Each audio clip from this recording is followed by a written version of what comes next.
Okay, good morning, everyone. I'll officially start by welcoming you. Sawadee Krap. Sawadee Krap. Welcome to everyone here at the temple and welcome to everyone online. Nice to see everybody this morning. We're going to start our class as we typically do with meditation. I'm going to do loving kindness meditation today because we're teaching a course on harmony in relationships. And the real focus of this is to cultivate this true love in the mind so that then you can interact in your relationships in more loving ways. So there's a meditation that the Buddha taught in order to cultivate loving kindness in the mind so that then you can go out into the world and be more loving and kind through your intentions, your speech, and your actions. And this is going to promote harmonious relationships because as long as you're bitter and harsh and hostile or aggressive in your relationships, that's what's going to come back to you. But the unenlightened mind, having the pollution that it has, it's not able to just easily go out in the world and be loving and kind with everybody because it's hindered by these pollutions that are in the mind. So there's techniques like meditation and others that the Buddha shares in order to help you to be able to go out into the world and be loving and kind with all beings. That's ultimately what an enlightened being will be able to do, is go out into the world and be loving and kind with everyone, all beings. There's not even the slightest dislike towards other beings in the enlightened mind. You don't have any anger, hostility, bitterness, harshness, animosity, resentment. All that has been eliminated through training of the mind. So I'm going to start you guys off with loving kindness meditation. I start this by doing some chants, and Steve handed out the one-page chanting sheets for you guys. This is the Pali chants. In the original language that the teachings of the Buddha are captured in is the Pali language. So we chant in the Pali language. During the lifetime of the Buddha, they chanted in order to commit the teachings to memory because everything the Buddha taught was oral. So every 2 weeks they would come together and they would do chanting in order to commit the teachings to memory. We don't need to chant in order to commit the teachings to memory anymore. We have books and videos and podcasts and things like this, but I still chant because it helps ease the mind into meditation and actually get more benefit out of the meditation itself. I don't suspect that the Buddha actually created these chants because if you read the English translations, you can see there's a lot of admiration and respect towards the Buddha.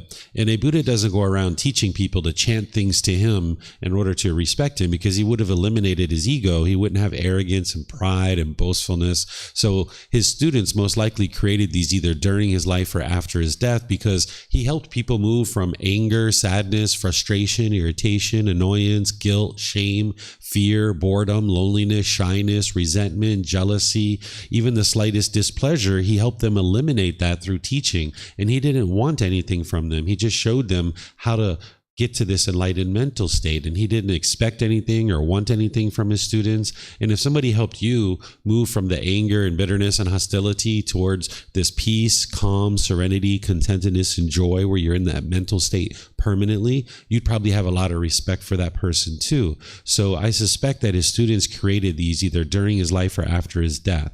This isn't a rite or ritual or a ceremony or worship. It's not a prayer or anything like that. When I'm doing the chanting, it's just literally to invigorate the mind, get awareness of the mind, awareness of the breath, ease the mind into meditation, and actually get more benefit out of the meditation itself. Then I'm going to do breathing mindfulness meditation. I'm going to guide you guys in a short little bit of breathing mindfulness meditation. You'll hear me speaking during the meditation, but then there'll be a period of time where it'll just be quiet and we'll be meditating. I'm sure you'll hear the occasional dog bark or the car go by or a bird chirp or something like that because the silence isn't permanent. But during that period of time, we'll just all be meditating together here at the temple and those of you guys online. Then I'm going to come back in with the loving kindness meditation. I'm going to guide you in loving kindness. And I'm going to be saying these affirmations out loud. And when you hear these affirmations, you would like to repeat them in your mind on the out breath. Then after the loving kindness, we go back to breathing mindfulness meditation, and then we come out with the chanting. And from there, I'm going to start today's topic, which is practicing non-attachment, how to eliminate attachment to those who are closest to us. Because as long as you have attachment in your relationships, you're going to have discontentedness. You're going to be frustrated, agitated, annoyed, and it's going to hinder you from being able to have harmonious relationships. And these are some of the deepest held attachments that are in the mind, is the people who are closest to you. So learning how to eliminate those is key to helping you get to the peace and the joy and create harmonious relationships. So if you'd like to join for meditation, you can take a position either seated, lying, standing. There's a walking position too, but we don't typically do that with loving kindness meditation. You can sit on the floor. You can sit in a chair. If you're on the floor, you might just decide to sit with your legs lightly crossed. You can really sit however you like. It's not about everybody sitting exactly the same way. Sometimes people like to sit with their legs lightly crossed. You're not interested in being real tight because then it hinders the circulation. Some people like to put their legs off the mat, which gets your hips up in the air, and it lessens the angle at the hips, the knees, and the ankles. And then the hands and the arms, the Buddha put his right hand over his left with his thumbs together, and he put this into his lap. If this is comfortable, you could use it, but again, it's not about everyone doing it exactly the same way. Some people like to put their palms on their thighs or on their knees, or their palms up, or just resting their hands in their lap. It's whatever comfortable for you. The upper body should be erect. This keeps the mind attentive and alert during the meditation. It allows you to breathe in through the lungs because your sternum's up and your shoulders are back. And it also keeps the mind attentive and alert so you can actively train it during the meditation. So I'm going to ease us into meditation with the chanting, as I mentioned, and then I'll be back with some guidance.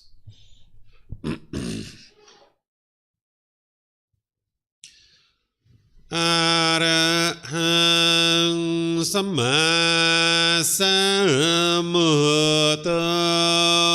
Mahakeva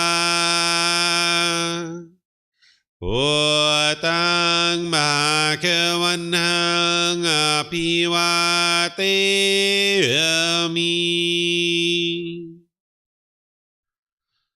Savakato Makavata Dhammo Dhammang Namasami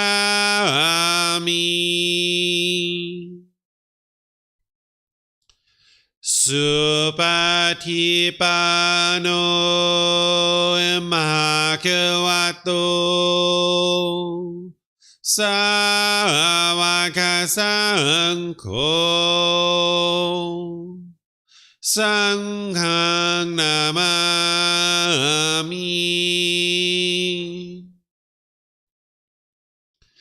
Namo Bhagavato Arahato Samma Sambuddhassa Namo Bhagavato Arahato Samma Sambuddhassa Namo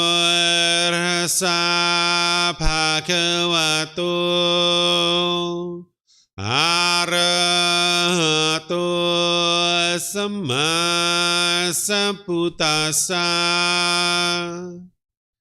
Iti piso Bhagava Arahang Samma Sambuddho Vicacaranang Sammuno Sakatoro Kavito Anutero Purisa Dhamma Sati Satatawa Manusranang Bhutto Bhagavati.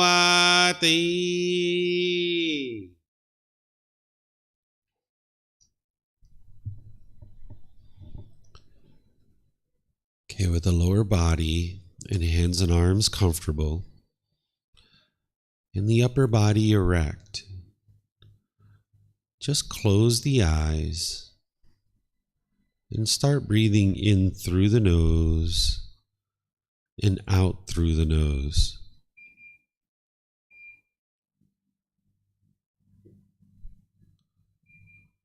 Here you're just looking to establish the breath. A nice, natural, steady, consistent breath. Not forced or controlled, Just a gradual inhale through the nose, experiencing the full breath. And then, when you're ready, exhale out through the nose. Breathing in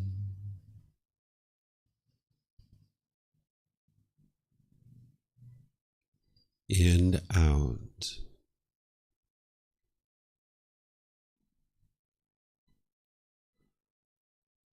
Breathing in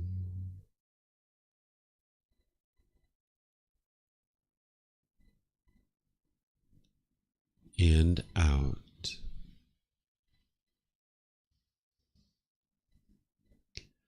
Your breath may not match up with the guidance that I'm providing, and that's okay. This is your practice. I'm just here for guidance. You can use this voice as a reminder that whenever you get to the next inhale, breathe in gradually through the nose, developing a nice, natural, steady, consistent breath. And then, whenever you're ready, exhale out through the nose, experiencing the full breath. Breathing in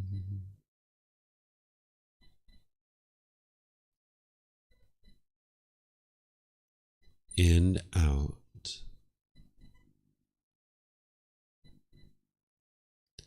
Breathing in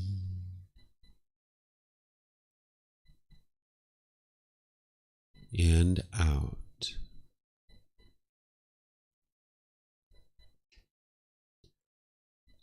Once the breath is well established, start fixating the mind on the breath, either the sound of the breath coming into the nose or the sensation of air moving over the skin into the nose. The breath is the present moment. Fixate the mind on the breath, the present moment.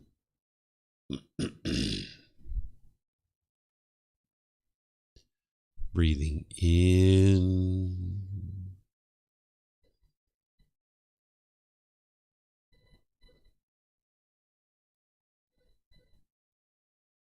and out.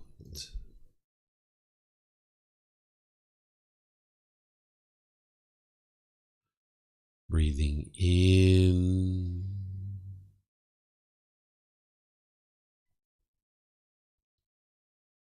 and out.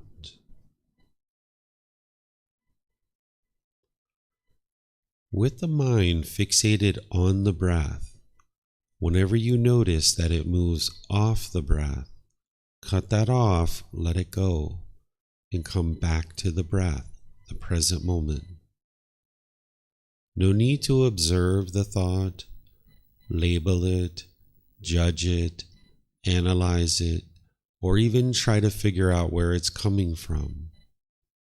Whenever you notice that the mind is moved off the breath, cut that off, let it go, and come back to the breath, the present moment. Breathing in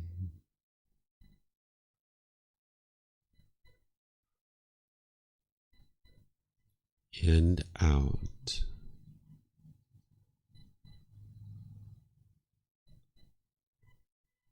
Breathing in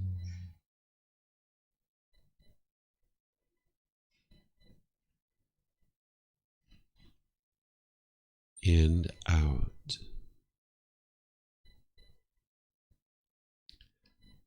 I'm going to be quiet now and let you do this work of focusing on the breath, cutting off and letting go anytime the mind moves off the breath.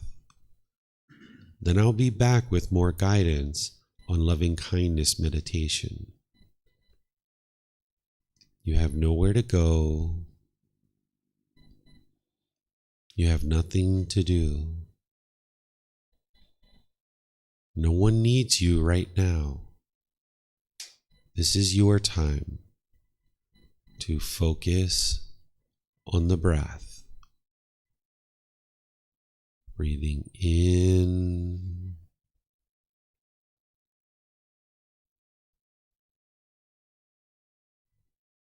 and out.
Continuing to breathe in through the nose and out through the nose. Repeat these affirmations in the mind on the out breath.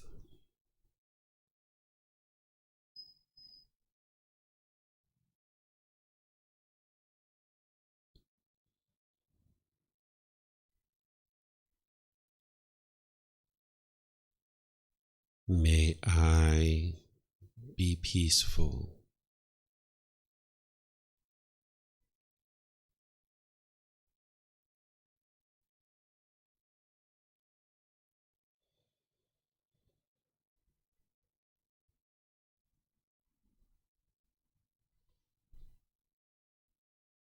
May I be safe.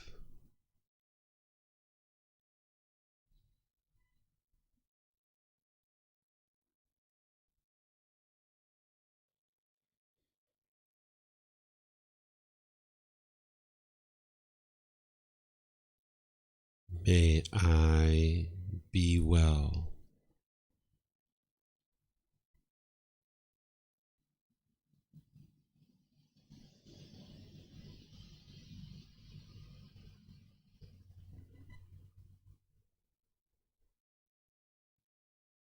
May I be free of all discontentedness in the suffering it causes.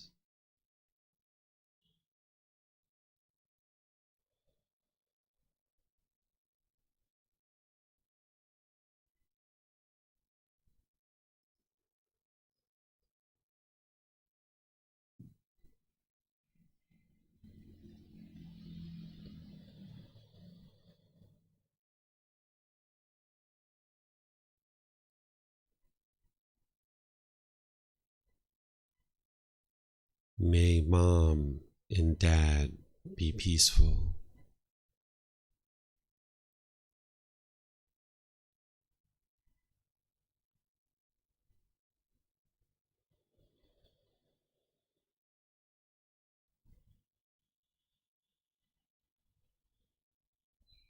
May they be safe.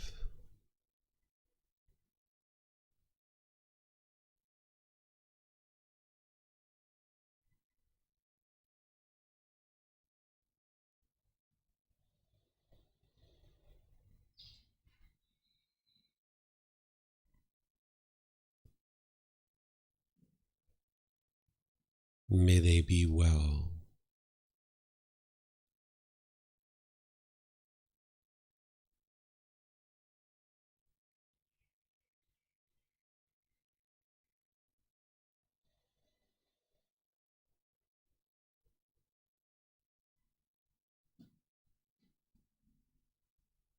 May they be free of all discontentedness in the suffering it causes.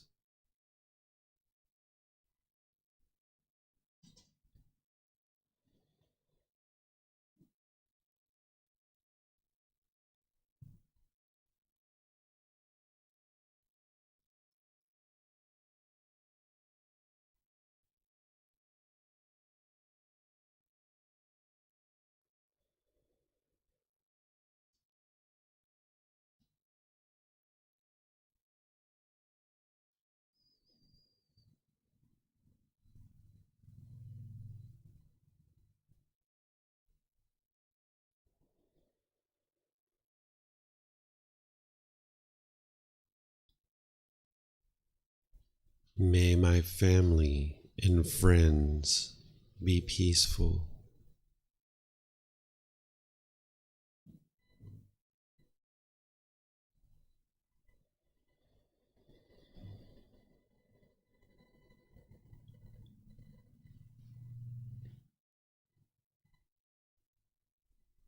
May they be safe.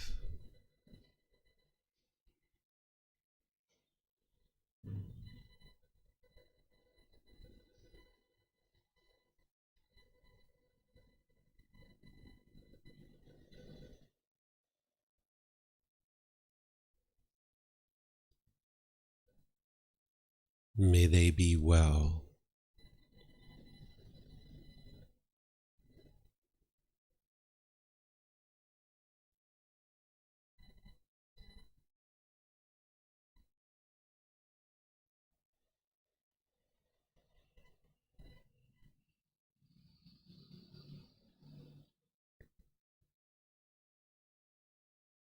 May they be free of all discontentedness in the suffering it causes.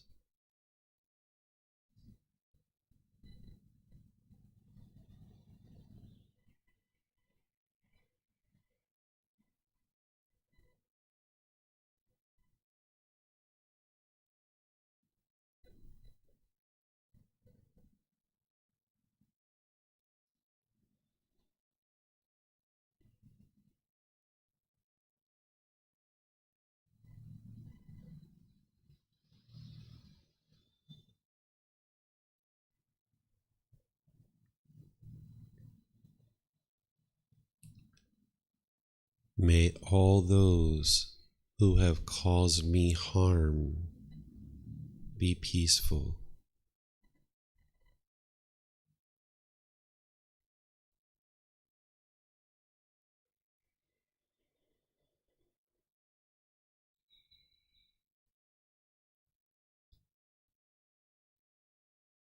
May they be safe.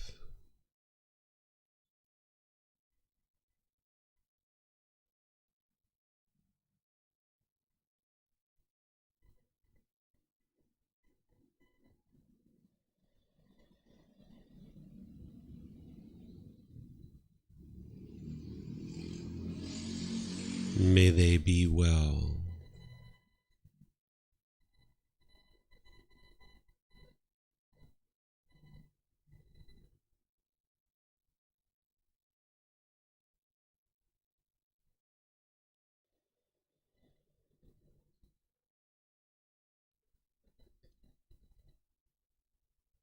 May they be free of all discontentedness and the suffering it causes.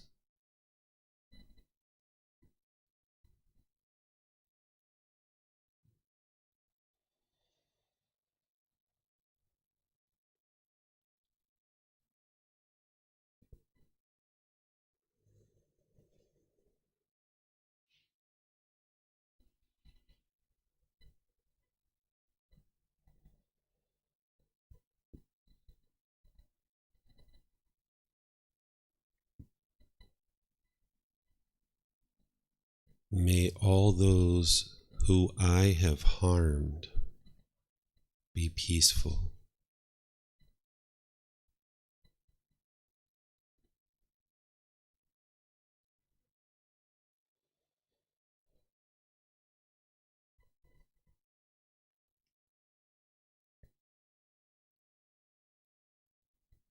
May they be safe.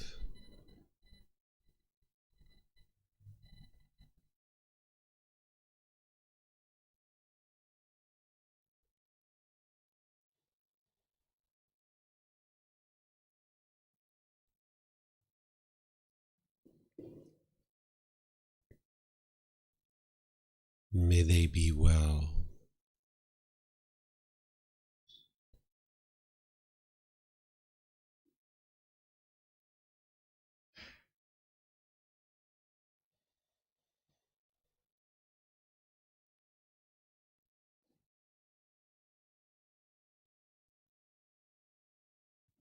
May they be free of all discontentedness and the suffering it causes.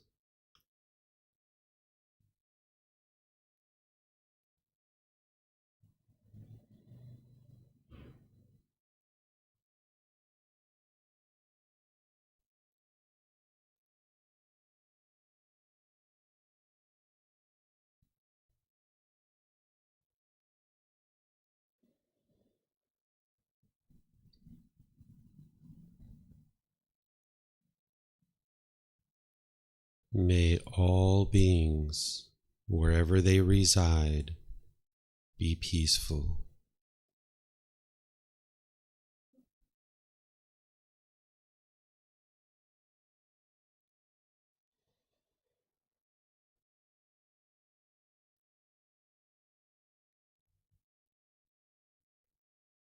May all beings be safe.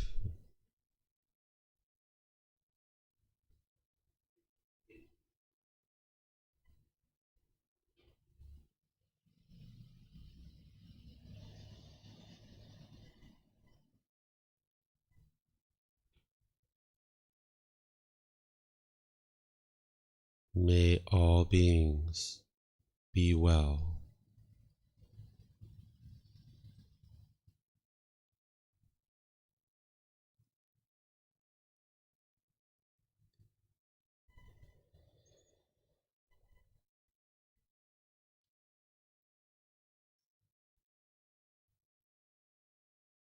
May all beings be free of discontentedness and the suffering it causes.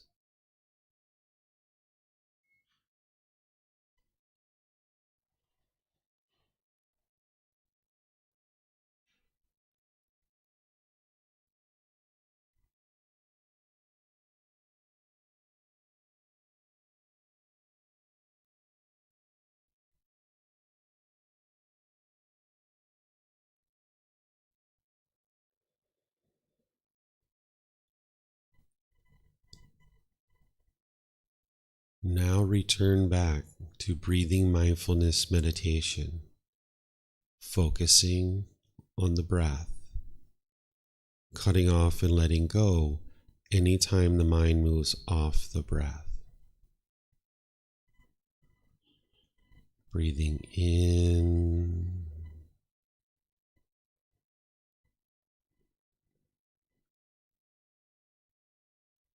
and out.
Arahang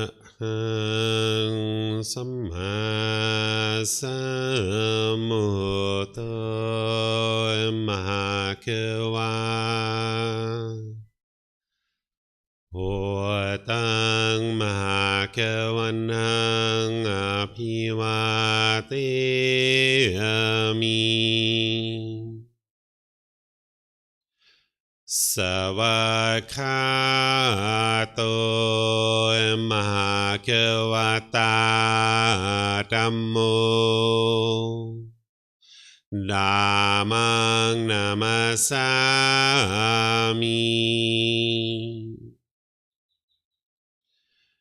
สุปฏิปันโนมหาเกวโตสาวกสังโฆสังฆังนามามิ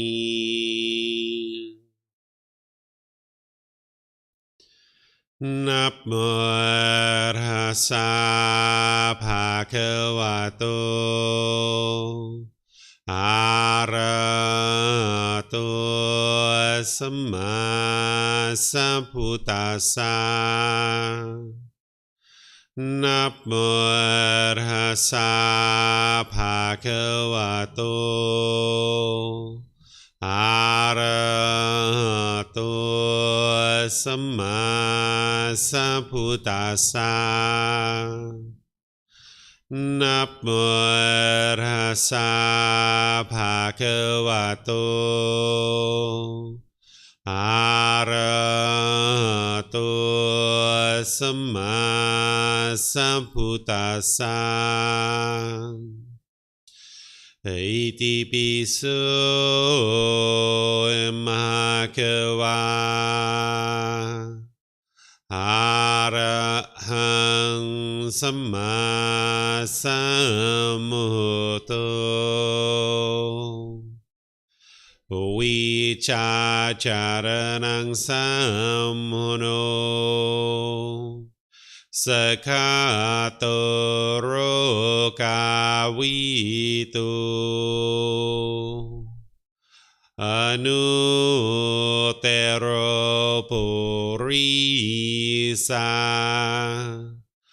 ธัมมาสติสัตตาตาวามานุสนังโอโตภะคะวะติ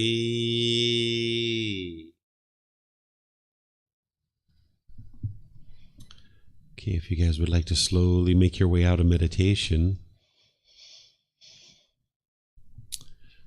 I would like to just remind you guys a little bit about this loving kindness meditation. That this loving kindness meditation, it's actually to transform your mind. It's not to try to convince the Buddha or God or anybody like this to come intervene on your behalf. That's not what you're doing. There's actually no way to invoke the Buddha into changing your life or changing the things around you. That's not what the teachings of the Buddha are about. It's actually about you cultivating wisdom and you training your mind. And by you cultivating wisdom and training your mind, you'll make wiser decisions that produce more wholesome results in your life. Because when you lack wisdom, you're going to naturally make unwise decisions that produce unwholesome results in your life. And one of the things that the unenlightened mind does is based on its anger, its hatred, its ill will, frustration, agitation, annoyance.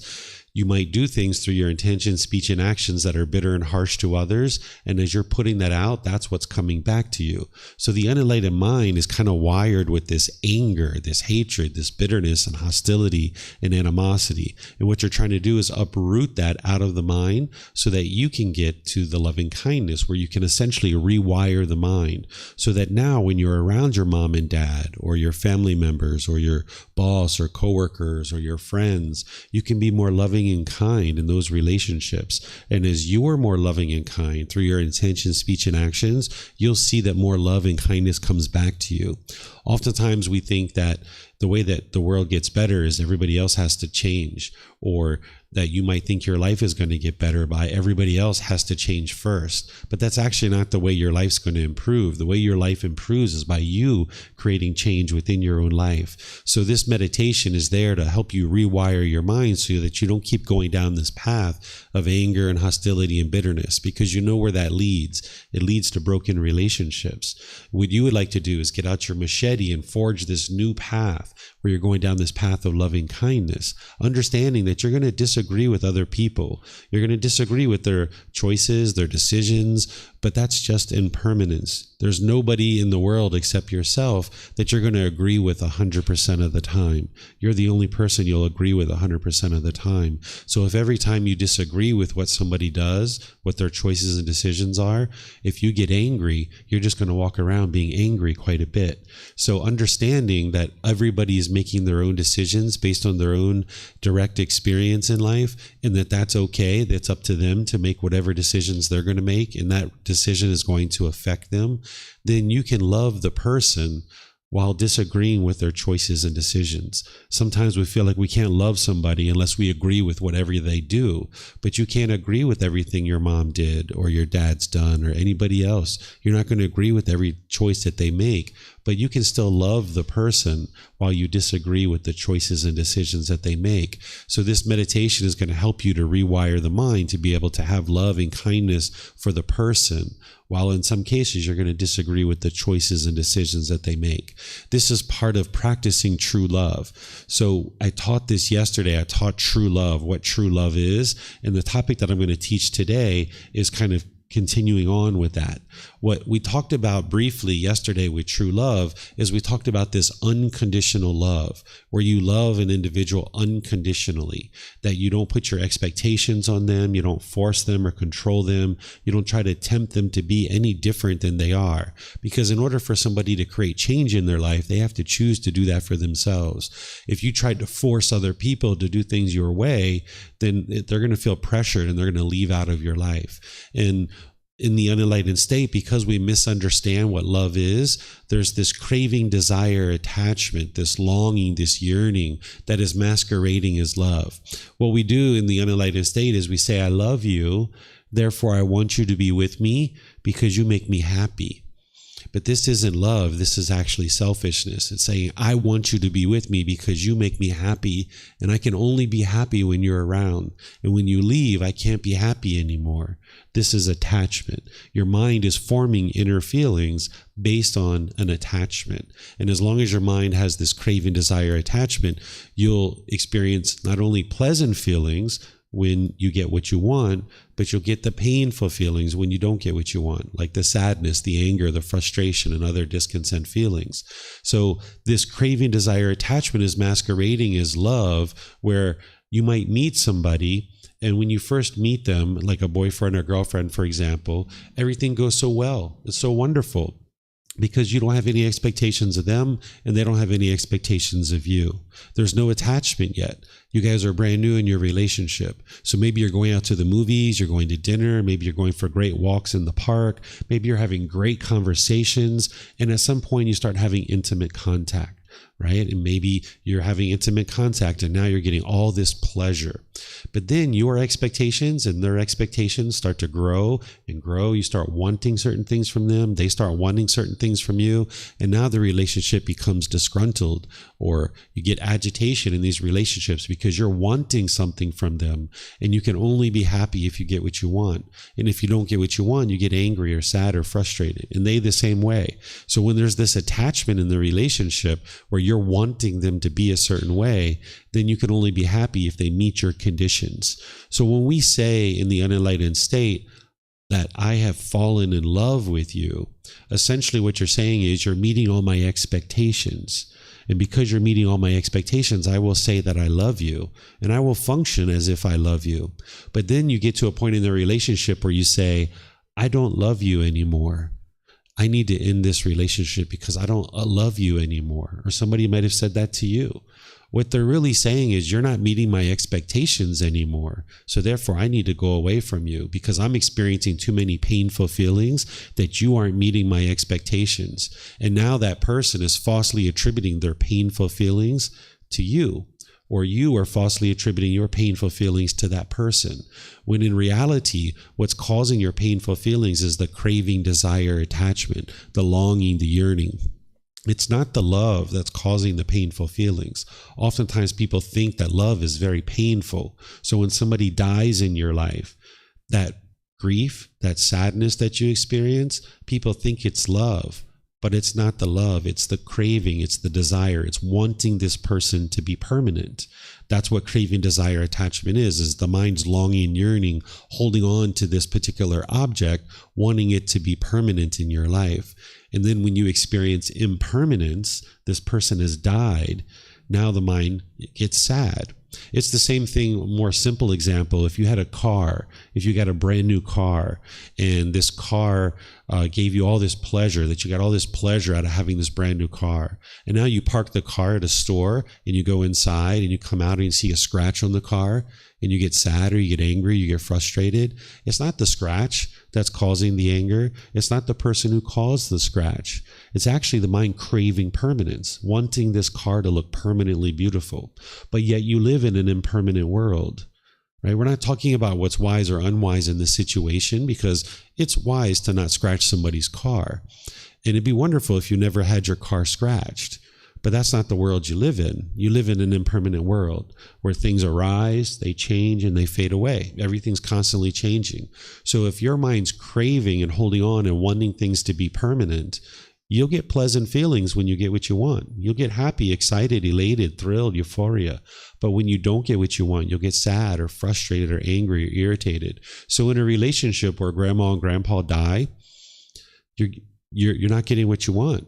Right? What you want is you want them to be alive. The mind's craving, the mind's longing, the yearning, it's wanting them to be permanent. And if you get that, you'll get happy, you'll be excited, and you'll be thrilled that they're alive. But then when you experience this impermanence in your life where they've died, now the mind's craving is producing this grief or this sadness or the frustration. The same thing happens at a wedding. If you go to a wedding and you've ever grieved at a wedding, or the people around you were, this is the mind holding on to this person, wanting them to be permanent in your life. And now when you go to this ceremony and you see them going off into the world with someone else, this represents impermanence to you, and your mind doesn't like that because your mind's craving for this person to be permanent.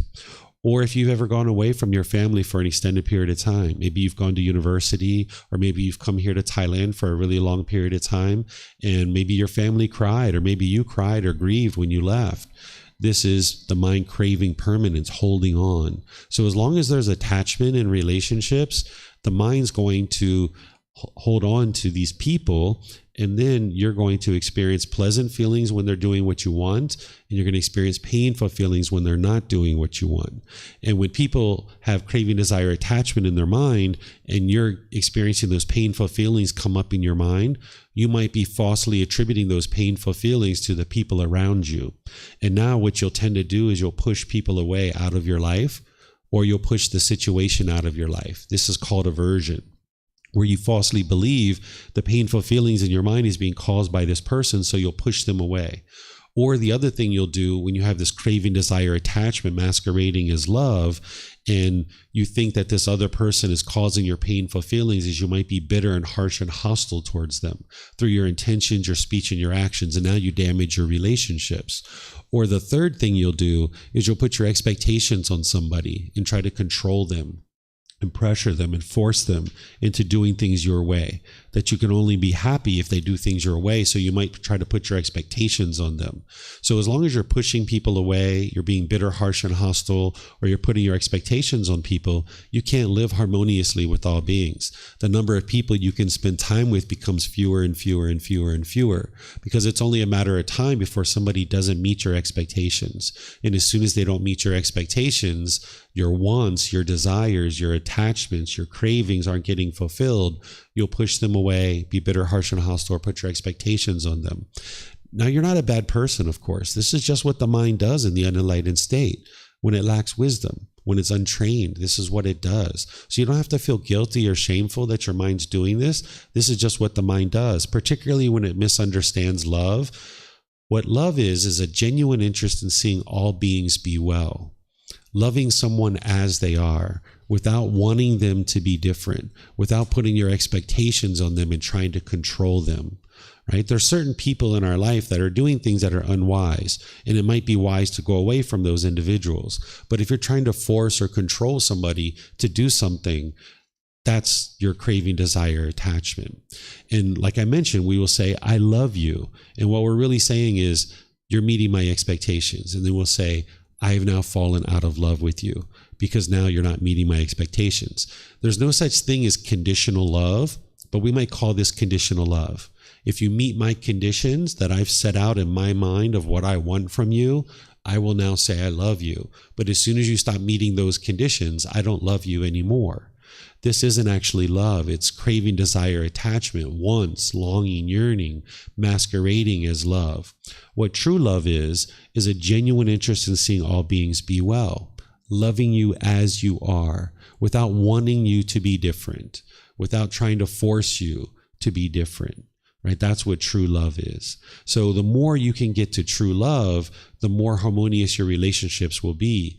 But you need to learn what true love is, and you need to learn how to practice it. Because most likely, you've been brought up in a world where people haven't been practicing true love with you, that they have had expectations and they've wanted things from you. Even your parents, I'm sure your parents have unconditional love in their mind where they love you unconditionally, but oftentimes it's tainted or polluted with craving, desire, attachment, where they might be wanting something from you. They want you to be this way, or they want you to be that way, or they might be putting their expectations on you. So you might associate that with love, and you might be practicing this craving, desire, attachment, these expectations as love in your relationships. So if you found that it's very challenging to have a boyfriend or girlfriend, or very challenging in your relationships, and you keep experiencing the ending of relationships over and over and over again, this is because your mind hasn't cultivated the wisdom of how to practice true love. And now when you're practicing true love, you'll experience true love coming back to you. And then when you have somebody practicing true love with you, you'll be able to identify it if you understand what true love is and you have that wisdom. So today, what I'm going to be doing is transitioning now to help you understand how to eliminate your attachment to the people around you. Because as long as you have this attachment in your relationships, you're going to get frustrated, you're going to get agitated, you're going to get annoyed with mom or dad or brothers or sisters, life partners, children, anybody in your life that you have craving, desire, attachment to. You're going to get frustrated, agitated, or annoyed. And you might think that it's other people that are causing this, because the unenlightened mind will typically blame other people for the feelings that you're experiencing. But in reality, it's your own cravings, it's your own desires, it's your attachments, your longing, your yearning, your wanting, your expecting that's causing these painful feelings. So if you can get the craving, desire, attachments out of the way, your true love can shine through more and more. And now as you're practicing that true love, now more and more of that true love will come back to you. You may or may not have ever even been in a relationship yet in your life where people are practicing true love with you. Oftentimes, the very first time that someone is in a relationship where they're experiencing true love is with their Buddhist teacher, that I don't want anything from you. I don't expect anything from you. I'm just here to help you. I don't want anything. I don't want you to be different. I'm not forcing you to be different. I'm not putting my expectations on you. I'm here to help you if you would like to improve and learn how to move to this enlightened mental state. But I don't want anything from you. I love you as you are. However you are today, I love you. And as you change throughout your life, I love you. No matter what decisions you make in your life, I love you. Like I mention to students often, if you went out today and you murdered somebody, I would still love you. I'm not advising you to go murder somebody, but if you did, I would still love you. I can disagree with your choices and decisions, and I can still love you as a person. Right? So no matter what you do in life, whatever decisions you make, I still love you. So when you have true love, when you have unconditional love, you don't fall in love with people and you don't fall out of love with people. You just love them as they are. You have a genuine interest in seeing them be well. So I have a genuine interest in seeing you be well. And whatever you need in order for that to occur, wonderful. Those are your decisions, right? One of the aspects of practicing true love is not trying to force other people to make decisions the way you want them to make decisions. So I don't want you to make decisions in any particular way. I'm just interested in seeing you be well, and I understand that part of that is you need to feel the freedom to make whatever decisions you like. So this is why when you come to the temple here, you can sit wherever you like. You can wear whatever clothes you like. You can come and go anytime you like. You can get up and go use the bathroom, use the water. If you like to have a drink, if you like to lay down and sleep and take a nap, do whatever you like, whatever makes you feel peace and feel joy, right? So there's no expectations in true love. And you may not have experienced that before. You might have had your parents or your siblings or your boss or your friends putting expectations on you and wanting things from you. And when you don't meet their expectations, they push you away, or they're bitter, harsh, and hostile, or they put their expectations on you. And since you've experienced that all throughout your life, that might also be what you're doing, because the unenlightened mind will tend to conform to whatever's going on around you. However you are experiencing life from other human beings around you, you might be doing those same exact things. So what the teachings of the Buddha are about is learning this better way of life. It's not rites and rituals, ceremonies and worship. It's not a bunch of rules or commandments. It's learning this wisdom of how to function in the world as a better and better human being. And when you understand that craving, desire, attachment leads to difficulties in your life, and that your mind's going to experience difficulties and these painful feelings as long as you have craving, desire, attachment. If you can understand that your relationships are going to struggle and have difficulties as long as you have craving, desire, attachment, then the next objective is to eliminate these cravings, desires, attachments from the mind. So what I'm going to share with you here is how to do this, because oftentimes the craving, desire, attachments to the people who are closest to you are the strongest ones. They're the ones that you're holding on to the tightest, and they're the hardest ones to get rid of. And they're the ones that are producing the strongest discontentedness. So there's a whole spectrum of cravings. There's these strong cravings when you have people that are really close to you, and you might get really annoyed and really frustrated and really agitated by the things they do.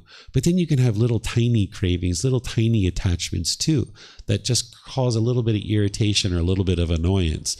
But these attachments to the people who are closest to you, those usually produce significant amount of difficulties and struggles in your life. This is why when your parents do certain things, it really impacts you a lot. You notice a lot of painful feelings perhaps, or your brothers and sisters. Whereas if you had some person on the street that you don't even know said something to you, it wouldn't affect you in the same way as if your parents or your siblings said these things to you, right? So because of your attachment to the people who are closest to you, this is producing the most significant painful feelings in your mind.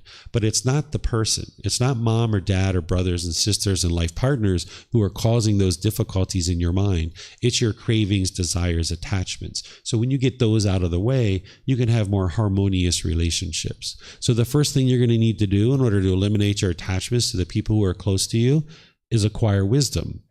You're going to need to develop a life practice on the path to enlightenment, learning how to practice these teachings. Focus on the development and the deep practice of these teachings. So when you're learning the teachings of the Buddha, you're learning them, you're investigating them, you're examining them.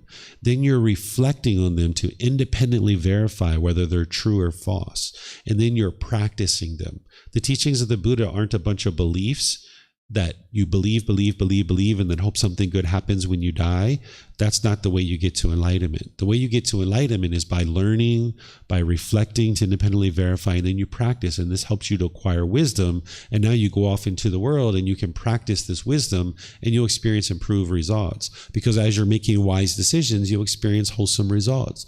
But if you lack wisdom, you're going to naturally make unwise decisions that lead to unwholesome results in your life. So the first thing you need to do to eliminate your attachments is you need to cultivate wisdom yourself. And that's where people will come to the temple, they will read books, they will consult with their teacher privately.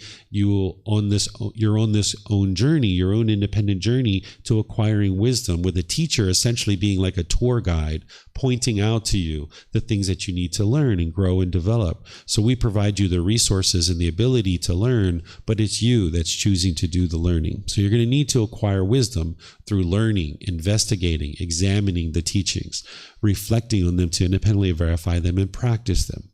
Then you're going to need to understand true love. I teach this. Yesterday I taught about an hour and a half class teaching about true love. Here I just gave you about 10 or 15 minutes worth of a little summary of true love, but you're going to need to dive deeper into understanding what true love is in order to understand your attachments and eliminate them to the people who are close to you. By understanding more and more what true love is, then you can practice it. If you'd like to read about this in volume 1, chapter 15 of the first book that I share, you can read about true love in chapter 15, and you can download the book for free. You can take it and go print it. You can get printed copies copies here at the temple, or you can order them on Amazon. In chapter 15, I wrote about true love and helps you to understand it through the book. And then there's various classes and courses that I've recorded on YouTube and on our podcast and other places. And you can even talk with me privately, because it's one thing to learn it through a video and through a book, but it's another thing to apply it in a specific situation. So where you're having struggles in your relationships, whether it's a life partner, your children, parents, siblings, you can come to me and consult with me, and we can sit down and talk privately, whether it's here at the temple, whether it's at a smoothie shop somewhere in town or somewhere else you would like to go, or if you'd even like to meet on Zoom, you can schedule appointments and we can meet inside Zoom and we can talk there. So no matter where you are in the world, you have the opportunity to be able to connect with a teacher that can help you when you're struggling in those relationships. Because those struggles and difficulties you're having, it's just because you lack wisdom. That's all it is. Once you acquire the wisdom you need, you can overcome that obstacle, overcome that challenge, and then you won't be struggling in your relationships any longer, because you'll have the wisdom that you need to make wise decisions and overcome that challenge. You're going to need to understand that everybody needs to make their own free will decisions. If you're trying to pressure people or force people into making certain decisions in the way that you want them to make it, you're going to struggle in your relationships. That's your attachment, right? So you might experience seeing your mom or your dad or your brothers or sisters or life partner or your children. You know they're headed for problems. You know they're headed for difficulties because you have enough wisdom to see the decisions they're making, and you know that they're headed for difficulties in their life. And because you're attached to them, you don't want to feel those painful feelings, because when they've experienced painful feelings, because of your attachment, you're getting painful feelings too. And you might think that the way to solve your painful feelings is to rush in there and try to put your expectations on them, or try to force them or control them to do things your way. And you might think that that's how you get rid of your painful feelings, but it doesn't, because what's causing your painful feelings is not that mom isn't doing what you want, or brothers and sisters or dad isn't doing what you want. That's not what's causing your painful feelings. What's causing your painful feelings is your cravings, your desires, your attachments, wanting mom to do things your way. And you can only feel happy if she does things your way, or dad does things your way. If they don't do things your way, you're getting these painful feelings because of your craving, desire, attachment. So what the unenlightened mind will typically do, because of its lack of wisdom, is try to put your expectations on people to try to get them to do things your way. And the mind's confused here, and it's misunderstanding, thinking that if I can just get them to do things my way, then life will be perfect.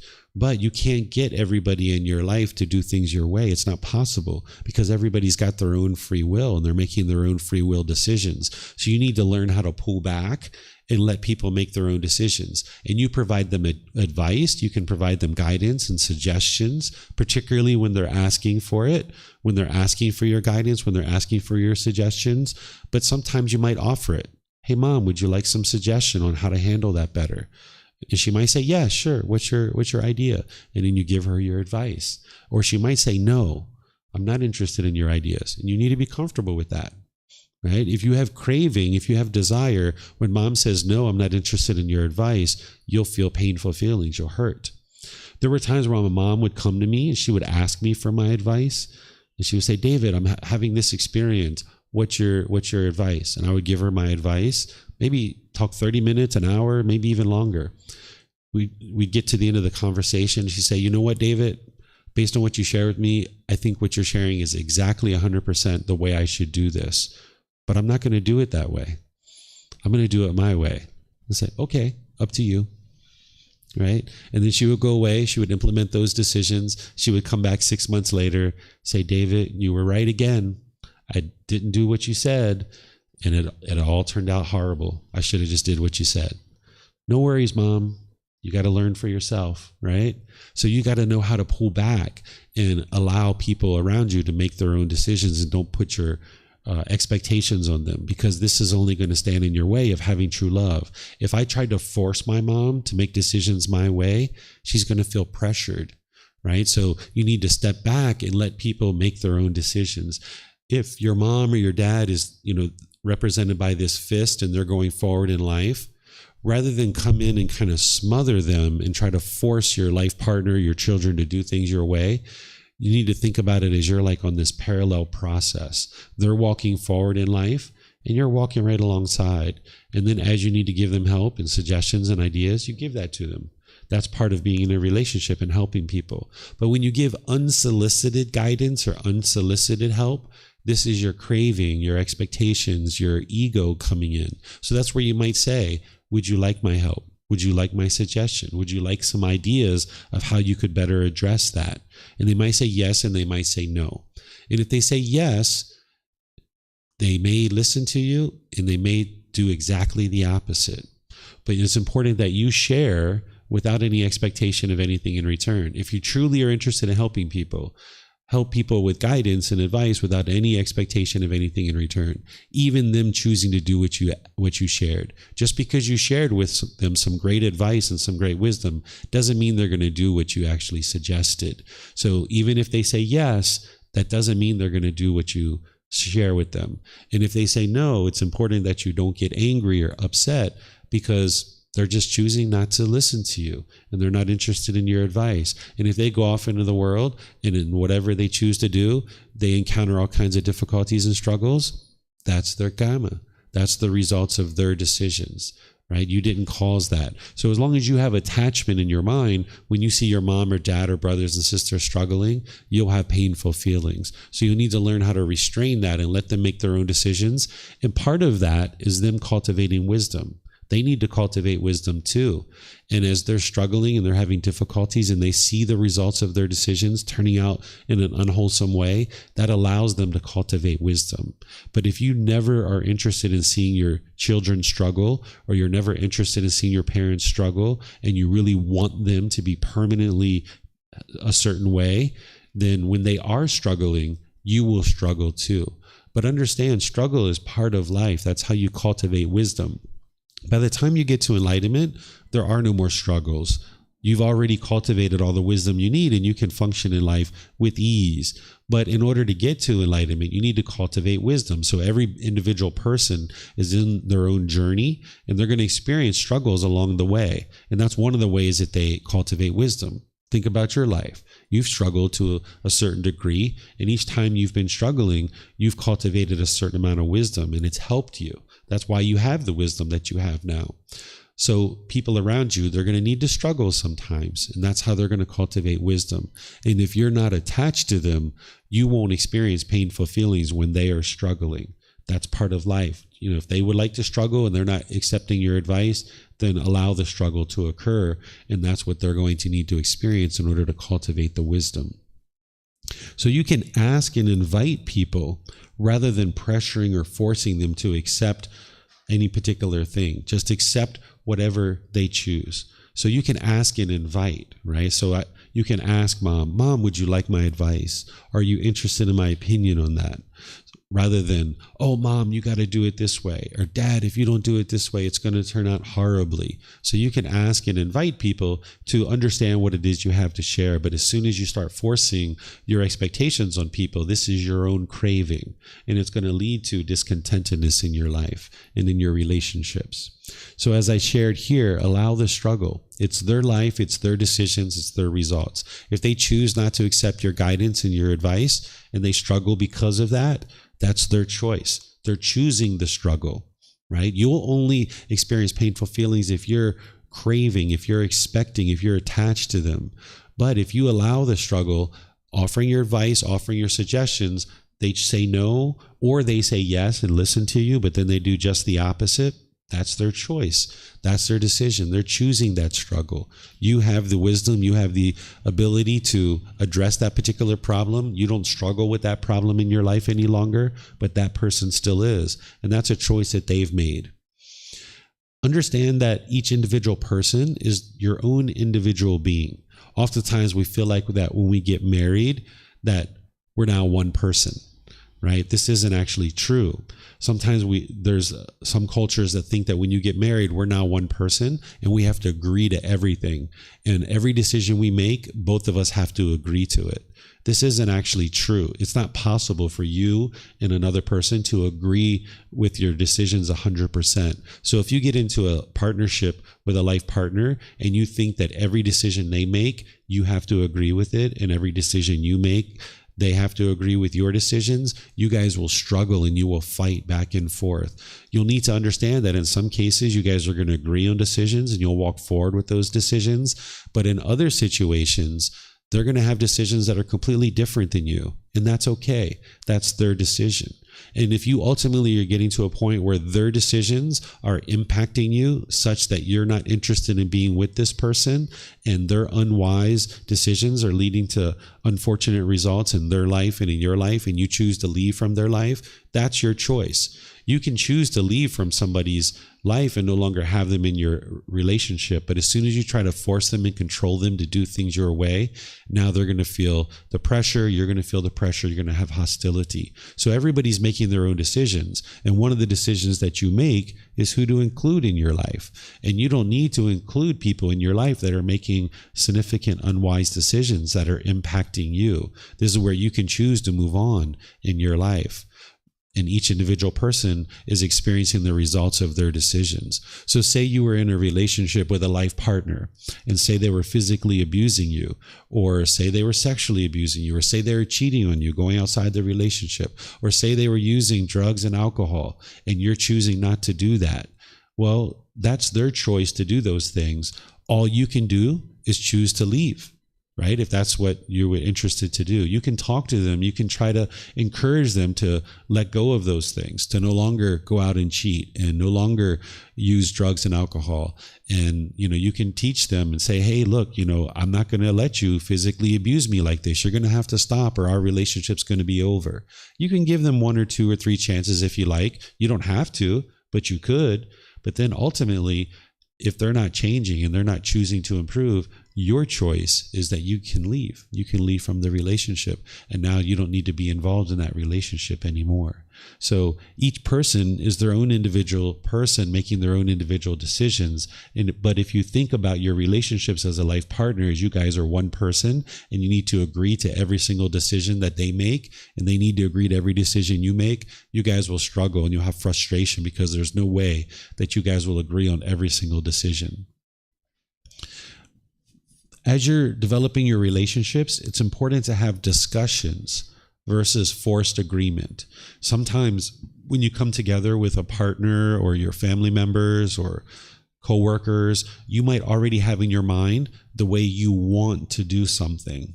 And now you might think coming and talking to them is to try to convince them to do things your way. And you might be trying to force them to agree to doing things your way. But instead, it's important to have discussions with people in your life, learning how to have calm and peaceful discussions. This goes back to the Eightfold Path that is the core central teaching of the Buddha, where you need to learn about right intention, right speech, right action, and other teachings like this, because oftentimes in your own mind, you might be frustrated, you might be agitated, you might be annoyed. This is the wrong time to talk. It would be very unwise to talk with anybody when your mind is agitated or annoyed or frustrated. It's not the proper time to talk, because when you sit down and talk or whatever you're doing to talk, your agitation, annoyance, and frustration is going to come out through your intentions, your speech, and your actions. So if you can learn how to have discussions, which requires you to be sure you're speaking at the proper time, where you're not agitated and annoyed and frustrated, in those situations where you're noticing you're annoyed and frustrated or agitated, just postpone the conversation. Whether it's a few hours or a few days or a week or two, it's better to postpone the conversation rather than just sit there and argue and argue and argue. There's no part of life where arguing is going to lead to anything beneficial.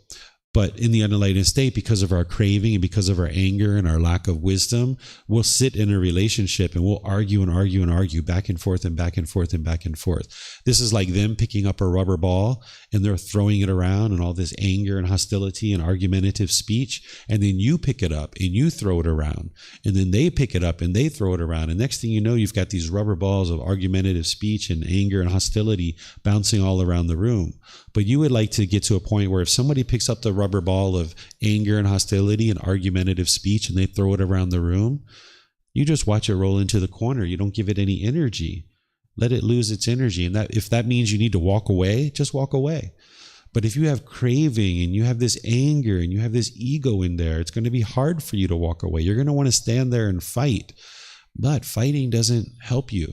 It's not going to help you. It's just going to make this relationship worse and worse and worse. So if somebody wants to be argumentative, just let them be argumentative on their own. Just walk away. The Buddha refers to this as protecting your own contentedness, or protecting your own peacefulness, or guarding your doorways. Your doorways are the eyes, the ears, the nose, the tongue, the body, and the mind. These are the 6 sense spaces. When you see somebody being agitated and annoyed, you might notice that coming up in your mind based on your own cravings. Or if you hear certain speech, you might get agitated or annoyed because of your own cravings. So you can protect your own contentedness. You can protect your doorways by walking away. Take your doorways somewhere else so you can't take in this speech that they're saying, this very argumentative or aggressive speech.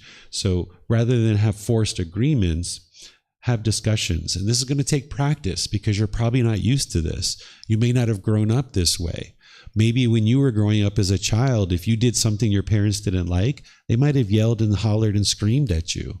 So now your mind's conditioned to think that when somebody does something you disagree with, that you yell and holler and scream at them. But this isn't the way to live life. This isn't the better way of life that the Buddha taught. If you're interested in seeing this better way of life, you're going to need to realize that what you experienced growing up is not necessarily the way you should function as an adult today. Right? If you see something that you disagree with in your home, with your life partner, or your children, or at work, or something like this, you can sit down with people and have discussions. Calm discussions, and this will help you. And it might be really hard for you to do this at first because you're not used to it. But the more you practice it, the more you get used to it, you essentially rewire the mind. You create this new pathway where you can have these nice discussions, where now you might have this bitterness and hostility. You're going down that path because that's what's normal to you and that's what you've been doing throughout your life. But you would like to create this new way of going down this path of having nice discussions with people. And at the end of the discussion, they may not see it your way, and that's okay. Your goal isn't to try to force somebody else to agree with you and do things your way. Your goal is to sit down and have a harmonious relationship.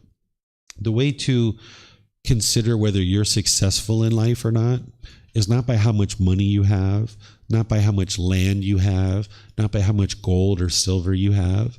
The way to determine your success in life is how harmonious are your relationships. Because how harmonious your relationships are is an indication of how much wisdom you have in your mind. By the time you get to enlightenment, all your relationships are going to be harmonious. You're not going to be arguing with anybody. You're not going to be hostile and bitter with anybody. But right now, it's a challenge for you to do that. So that's why we have things like meditation and other things that you need to learn in order to train your mind to be able to do that. So the more you practice having discussions with people, the better you'll get at that. And you'll essentially rewire your mind to now be able to have discussions. But that might not come natural for you right now. Spending time alone is really helpful for you to eliminate attachment to others. You might feel like you need to always be around other people. If you go to the mall, you might feel like you have to have friends or family with you. Or if you go out to dinner, you might feel like you have to have somebody with you. Or if you go on holiday or vacation, you might feel like you have to have somebody with you, that you don't enjoy being alone perhaps. So in order to eliminate your attachment to other people, you're going to need to learn to be alone. And be comfortable with this. If you always want to be with other people, your mind's holding on and you're attached. You can only feel good if you're with other people. But the problem is that you can't be with other people permanently. You're going to be with yourself at some point. And if you don't enjoy being alone with yourself, who would ever enjoy being with you? Right? If you don't even enjoy being with yourself, how could other people enjoy being with you? So you're going to need to learn how to love this being, who you are. Right? So you go to the movies alone sometimes. It's really fun. Go watch a movie by yourself. Take yourself out on a date to a really nice restaurant, right? Go for a walk in the park by yourself. right? This is wonderful. Spend time with yourself. Enjoy being alone with yourself. And of course, mix it in with spending time with other people too. Maybe even go on holiday or vacation by yourself. This can be a wonderful way that you can now learn how to love this being who you are. And now the more you love this being, not conceited love, but that you enjoy spending time with this being, now other people will enjoy spending time with you as well. But if you don't enjoy spending time alone with yourself, why would anybody enjoy spending time with you? So I'm going to pause here. There's more for me to share, but I'm going to pause because I've said a lot of things and I would like to give you guys a chance to ask any questions. If you guys would like to ask questions here at the temple, we have these microphones. If you could just press the gray button, wait for the light to come on a second or so, and then you just hold it up to your chin. And then the people online will be able to hear you, and we'll be able to hear you here at the temple too. And you can keep the mic with you if you have any questions, because we have plenty in case there's people around you that need the mic, you can pass it around. And for those of you guys that are online, you can ask questions by putting that into Facebook, YouTube, or Zoom. Or in Zoom, you can electronically raise your hand and ask any questions that you like. So do you guys have any questions here or anybody online? Yeah, help yourself, Junko.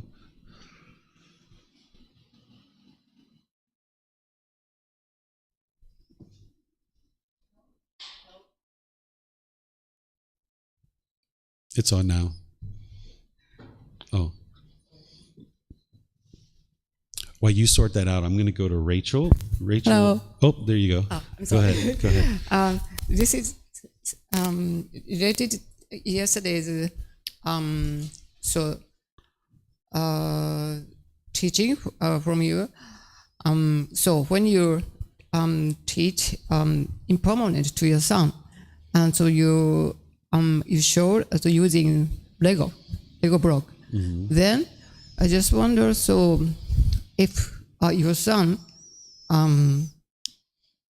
might did the same thing to you, like it's not good thought, but intentionally or not intentionally, so drop the cup.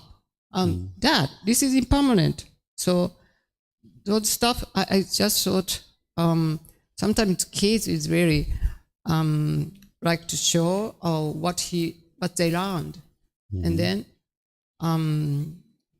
so it might be unexpected stuff. So the Lego stuff is kind of for me okay, because Lego is impermanent. His work is might be impermanent, but Lego there, so he could rebuild again. But like a cap or some work, so someone made it in a school or painting. So, so yeah. Okay. Yeah. So what Junko is referring to is yesterday I explained to her that with my son, I needed to introduce some impermanence into his life, and he would have these Legos and I would break them up on the floor in the living room. And then when he would go to school and then when he would come home, he would see those Legos broken up. And at first he would cry and boo-hoo and be upset.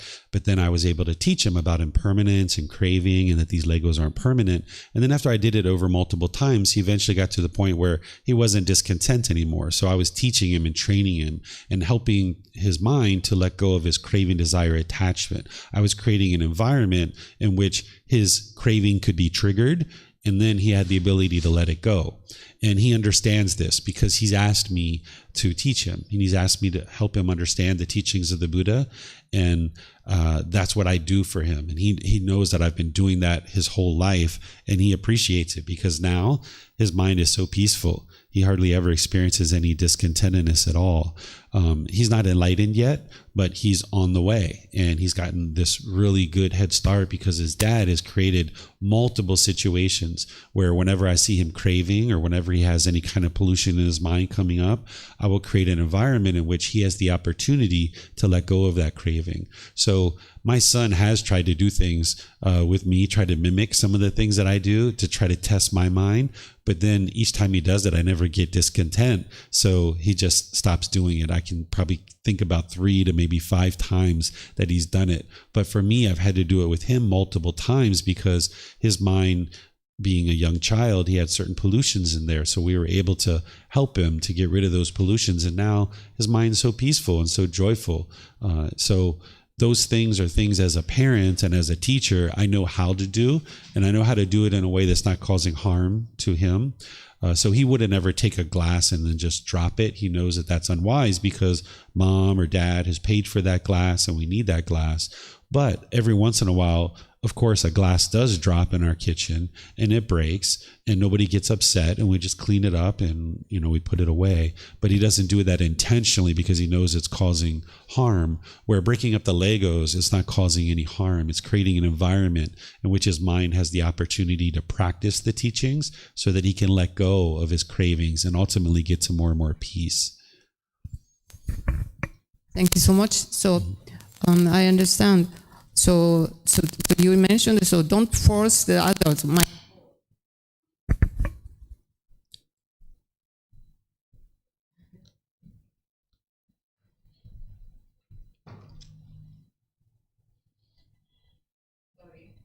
Sorry. So for me, and from the family, so those, so the lot of stuff are not impermanent. I understand. So, but for the other people, if I not intentionally, if I broke something, so other belongs, so I have to apologize. Then, maybe we shouldn't say this is impermanent. For me, inside of my mind, okay, this is impermanent, but I have to apologize. And then my children should know to others, so they have to apologize. And then, so sometimes we have to pay. And so I thought, so the two sides. So in the family, this is impermanent, okay? So just let it go. But for others, so if I broke something and I lost, we should tell to really apology and also pay for it. So this is understanding your role in the relationship, right? So I wouldn't come into your house and I wouldn't break up your stuff and then say, that's impermanence, right? Because it's all about your role. And my role as my son's father, who's guiding him in this life, and he's also asked me to help him train his mind. He's given me permission to do these types of things in his life to be able to help them. But that doesn't mean you should go around to people and do these same things, because your role isn't to necessarily be their teacher. So you need to be able to understand your role in an individual's life and what have they asked of you in that particular role. So because you heard me share what I did with my son, that was related to sharing the teachings with children. Right, that's the topic that we were talking about, is how to guide children on the path to enlightenment, and that's why I shared with you what I did in that situation. But you shouldn't take that as now you should do that to your mom or your dad or your brothers or something like that.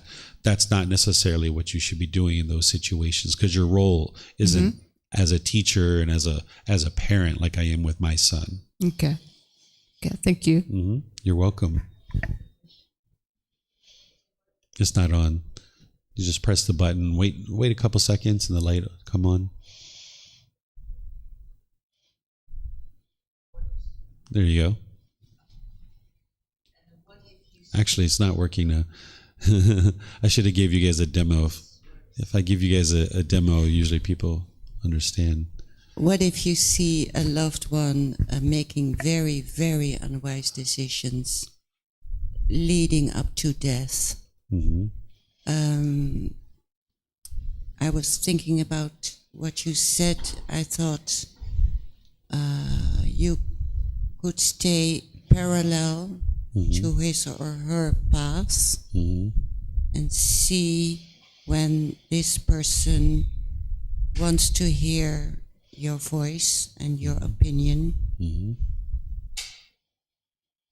and be unattached to the possible death of this person. Is that exactly how I Understand it? Exactly. So like with my son, he's 11 years old. If he was about to walk across the street and there was a truck coming down the street, of course I'm going to grab his arm and pull him back, right? Because he's a young child. He doesn't know. Even if it was an adult, I would do the same thing, right?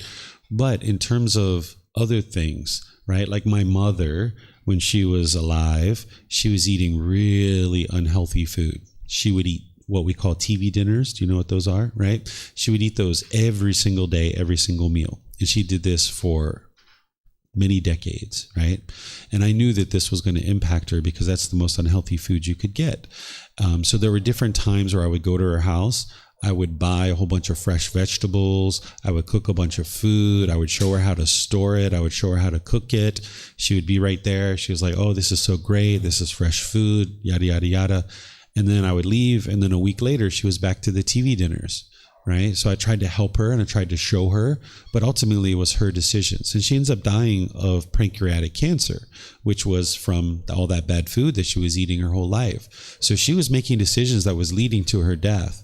But I can't be there with her permanently in order to change that. All I can do is occasionally go to her house, show her, go shopping, help her, try to show her how to eat better.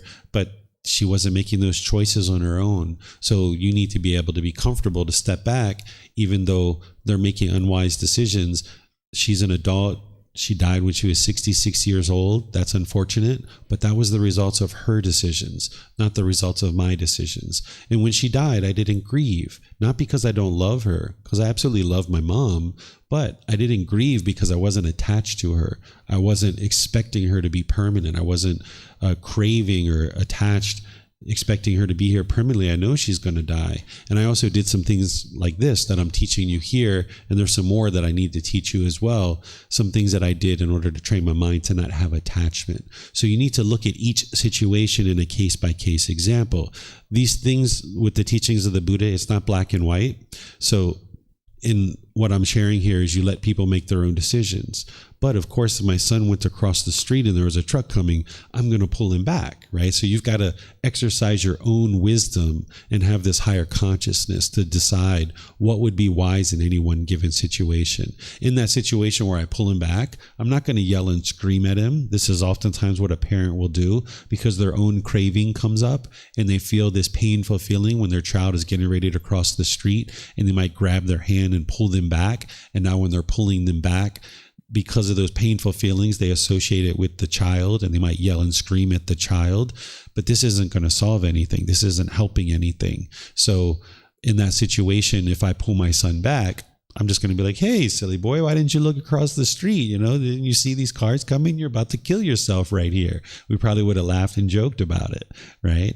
There's no need to be angry and bitter and harsh in that situation. But because of the cravings in one's own mind, they might become bitter and harsh in that situation. And that doesn't do anything but put fear into the other person.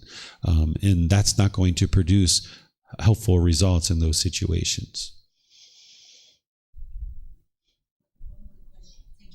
One more question. I think you said it, but is life and the struggling in life everybody has, is that teaching you more to make wise decisions? Is it a natural thing also partly?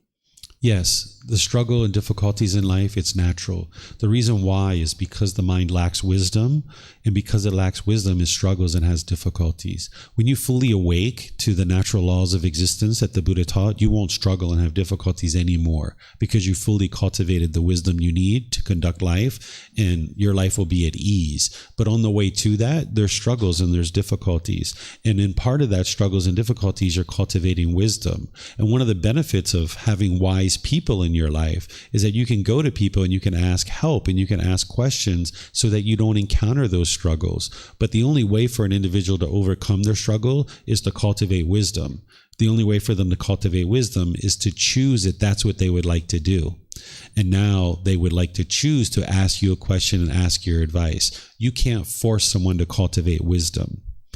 So if somebody's struggling and having difficulties, the only thing that's going to fix that for them is they have to decide, they're interested in cultivating wisdom. And that's why you putting expectations on them and trying to force them and control them is not going to solve the problem, because they haven't chosen to cultivate wisdom. So you could try to run into somebody's life, force and control them to do everything the way you want them to do it. But then as soon as you're gone, because you're impermanent in their life, they don't have the wisdom to make those same decisions in the future. And now they're right back into the same struggles and difficulties. So like my son, even at the age of 11, and even when I first started teaching him at the age of 6, I was never forcing and controlling him to do anything. I was in this parallel process, helping him to gain wisdom, realizing that I am impermanent in his life. And my ultimate goal is to share as much wisdom with him so that whether I'm there or whether I'm away, he can still make decisions in a wise way. And I've seen enough evidence that that is what he's experiencing, because when he goes to school, like he just enrolled in a new school, now when he goes there, he's making these certain decisions, and the teachers are telling me all these things that he's doing so wisely, and they're just surprised that an 11-year-old boy can make decisions in this way. And I know it's because the wisdom that he's cultivated.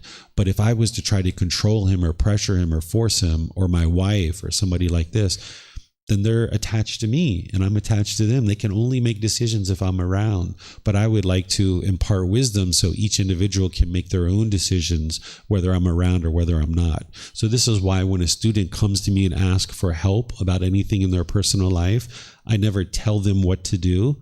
I listen to what it is that they're thinking to do, and I let them know whether that's wise or unwise, and then I share certain ideas and certain thoughts. But the decision is up to you, because you need to cultivate the ability to make wise decisions. And sometimes you're going to need to struggle in order to produce that wisdom. So sometimes even if I see a student struggle, I may or may not even give them advice or suggestions. Sometimes they need to experience that struggle in order to cultivate the wisdom on their own. Whereas if they're always reliant on me to give them the certain information, then they're dependent on me. And I'm not interested in that occurring, because I would like to see you be able to cultivate wisdom and make all the wonderful decisions that are helpful for your life. And I'm here as a resource. I'm here to help you as a guide, but each individual person's cultivating their own wisdom. And you should think about it that way with your parents too, and your life partner, and your children, and anybody else in your life, that you're there to help them and give them advice when they're open to it. But if they're not open to it, then okay, they're just choosing to struggle, and that's what they're going to do. I don't think your mic's on yet. Is there it goes. Hope allowed? Is hope allowed? Hope? What is hope? It's not about what is allowed and what is not allowed. It's not like there's a set of rules somewhere that some person is distributing. It's about understanding what's wise and unwise. If you're hoping something will occur, this has a tainting of craving, desire, attachment. Like, I hope you have a good day. So now if you don't have a good day, now if you form inner feelings like, oh, I feel bad that you didn't have a good day, that's the attachment.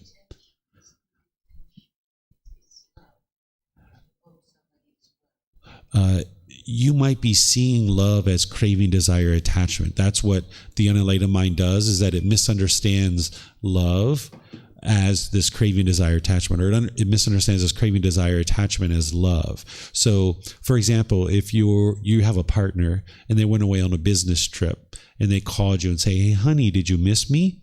And you said, yes, I missed you. This is your craving, desire, attachment. That's not your love. That's causing you to miss them.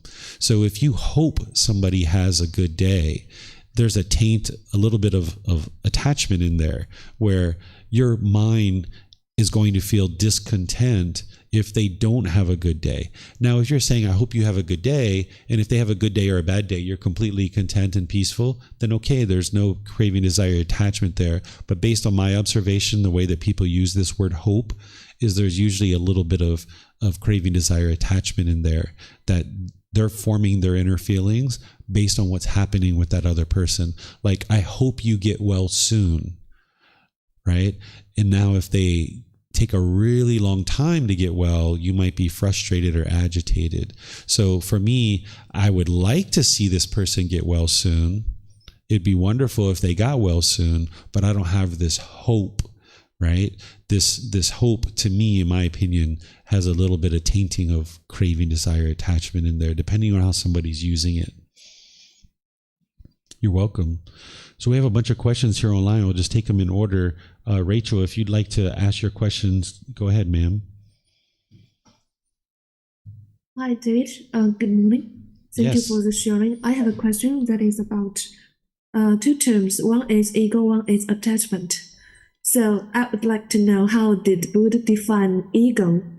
You just mentioned an example. And about attachment, I think it's the two terms are also used in some professional fields like psychology and like in daily language. So I would like to know, are they or their definitions in Buddhism to help me better understand the two. Thank you. Sure. So the word ego didn't exist during the lifetime of the Buddha. It's a more modern word that's come about in the last few hundred years. But what we describe as ego, the Buddha was describing as these two separate pollutions of mind. When you look at the 10 fetters, the ego is consisting of the personal existence view, which is the first fetter, and then the 8th fetter, which is conceit. The conceit is the arrogance, the pride, the measuring and comparing, putting yourself above or below others.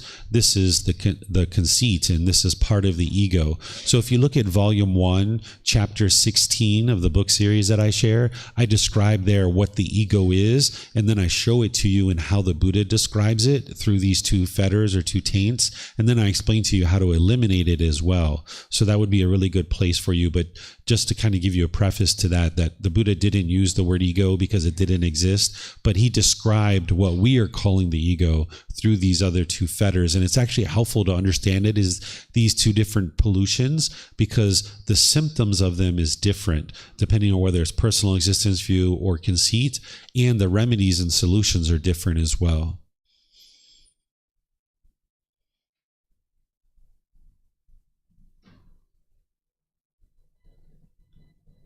Let's see, did you have something else there, Rachel? Yes, thank you. So attachment is also mentioned in chapter 16. Attachment is mentioned in chapter 4.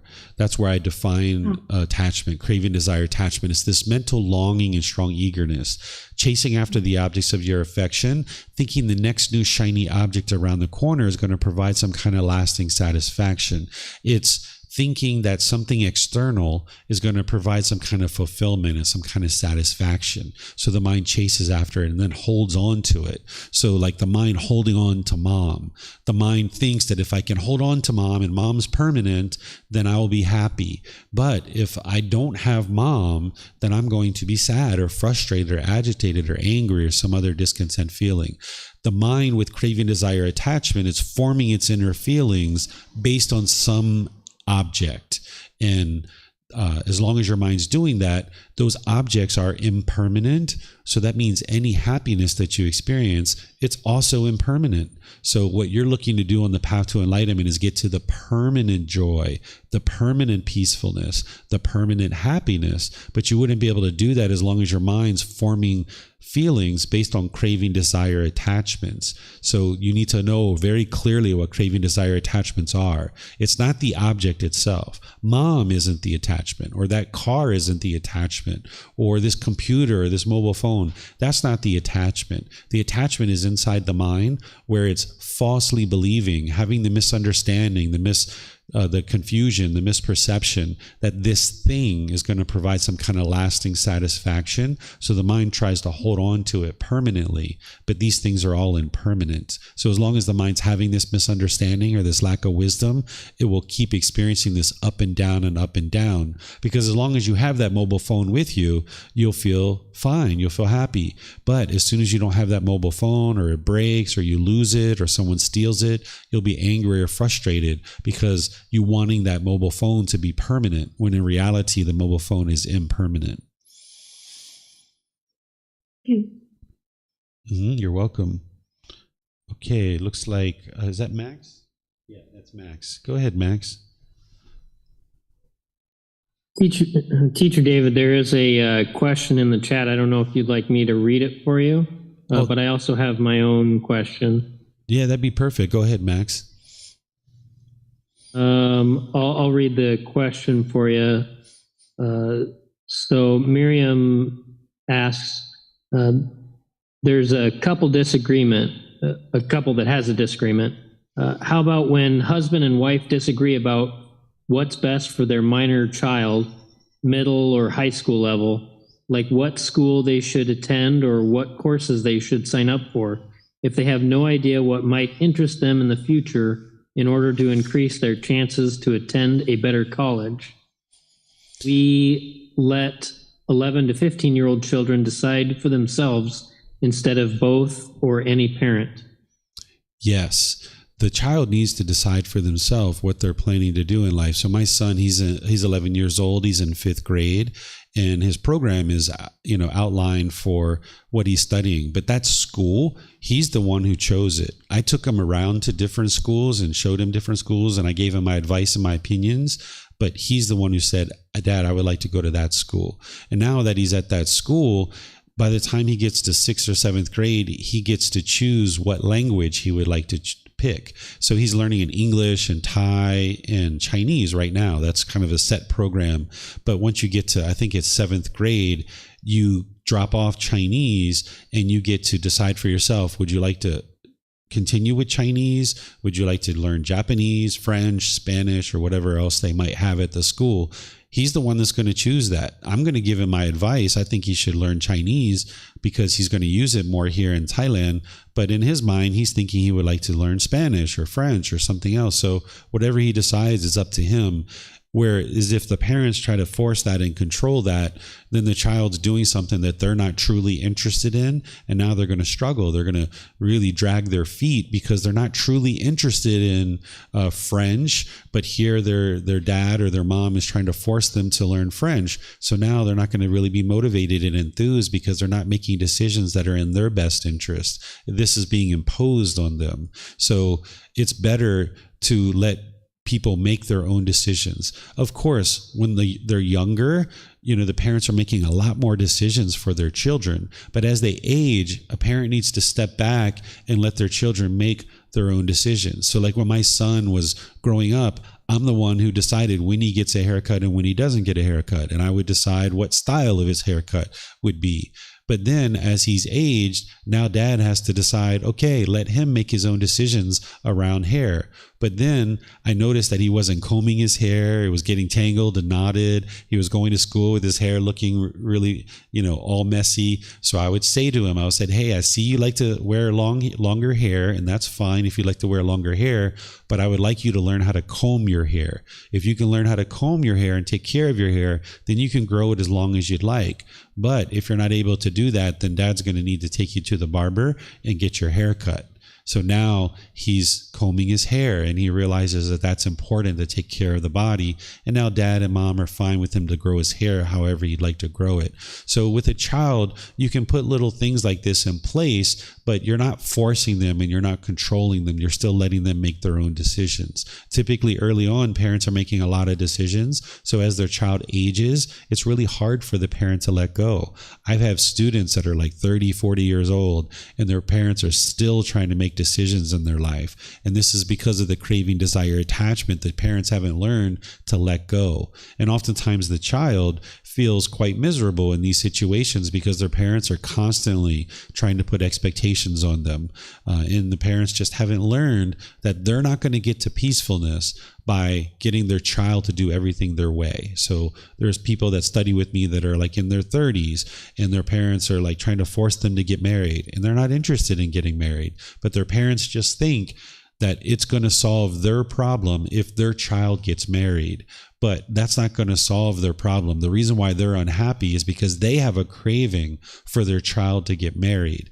And it's not going to get solved by their child getting married. Because even when their child gets married, then the parent's going to have a craving for kids, perhaps, or something else. So the way that the parent needs to solve the problem is to eliminate their craving, desire, attachment, allowing the child to make whatever decision that they would like to make. But that needs to be throttled and adjusted as a child is younger. And then as they age, the parent needs to pull back more and more and not continue to make decisions that they once made when this person was an infant and a toddler. but now as they're a teenager, early adulthood, is really pull back and allow this being to make more and more decisions on their own, because they're going to go off into the world, and if they don't know how to make decisions on their own, they're going to really struggle. Where a parent oftentimes thinks that the more decisions they make for their child, it'll create a better life for their child. But in reality, it's not, because the child isn't ever able to cultivate wisdom on their own, so that then when they're out there by themselves, they don't know how to make decisions.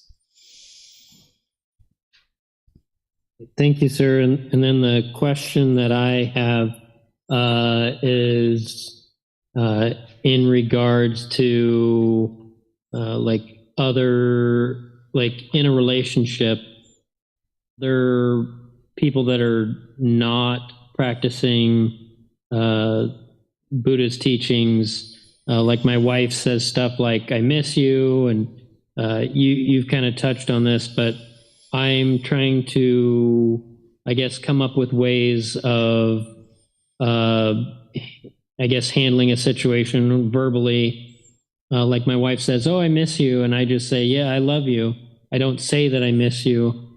I don't tell her that I miss her, but I just tell her that I love her or whatever. But I don't know if you have any other examples that might be helpful for, when I see the attachment of others close to me, if you have any other advice on how I can handle it, I guess. Sure. So saying you love her is a great way. That's wonderful. But what you would like to do is give her a little bit of wisdom that's going to help her let go of that attachment.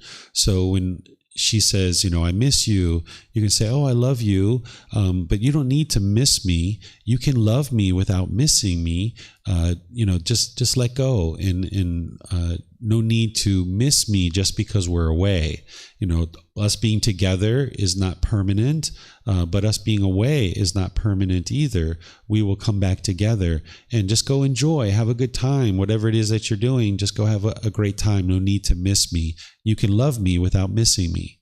You can share little things like that. This is, kind of sprinkling some of the teachings into your conversations to be able to help them see that. Okay, that answers my question. Thank you, sir. Yes, you're welcome. All right, looks like Keely, you have a question. Go ahead, ma'am.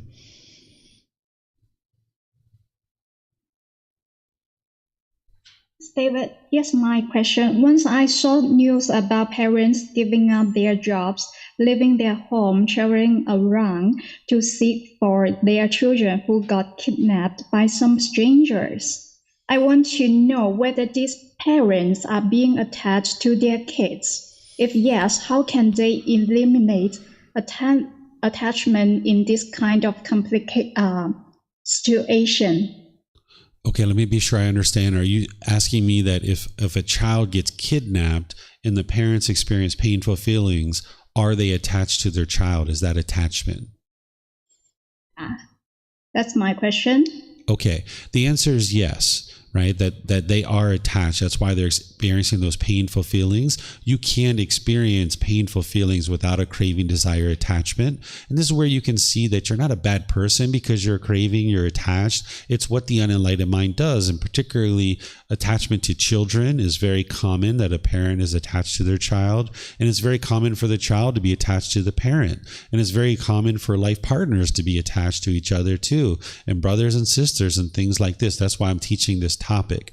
So in that situation, the person who has kidnapped the child obviously has done something very unwise. That's why the Buddha teaches not to do those kinds of things. And that's very unfortunate that that's occurred. But the painful feeling that is being experienced isn't because of the love. It's because of the craving, desire, attachment.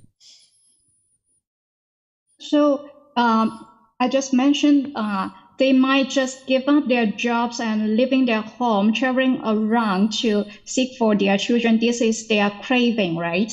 And I want to know, how can this kind of parents eliminate their attachment in this kind of situation?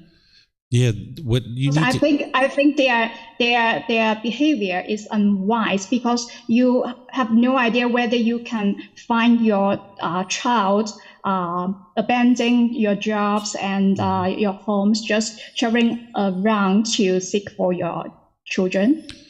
Yeah, the way that you eliminate this particular craving to the people that are close to you are you need to have the breathing, mindfulness, meditation, and generosity ongoing. That's consistent, ongoing training that's always there.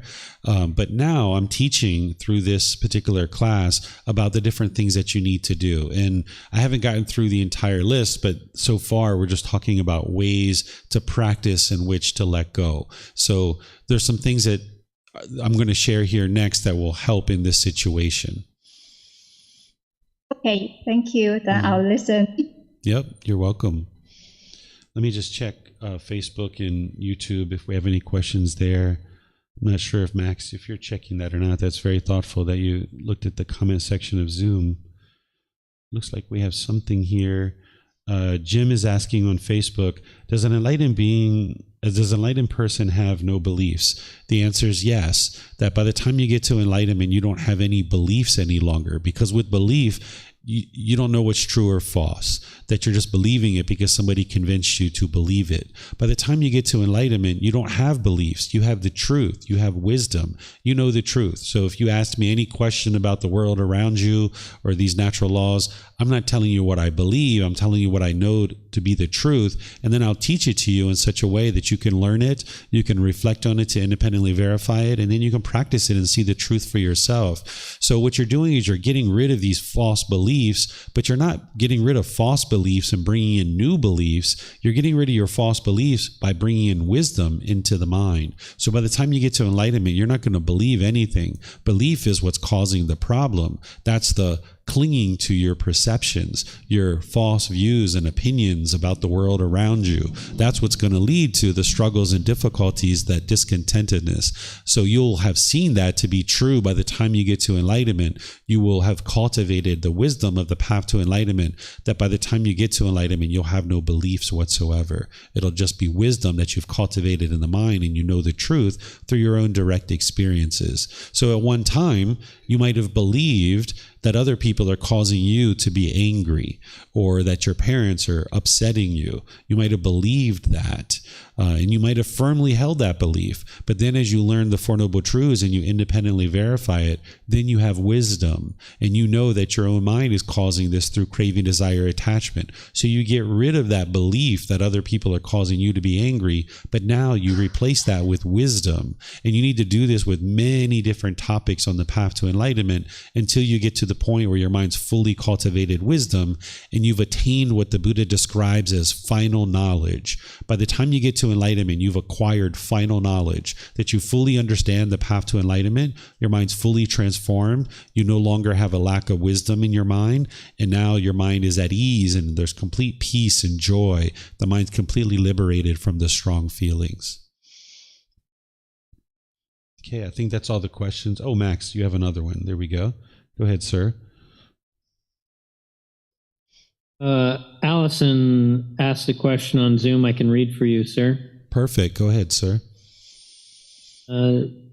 She asked, how did Buddha view trust?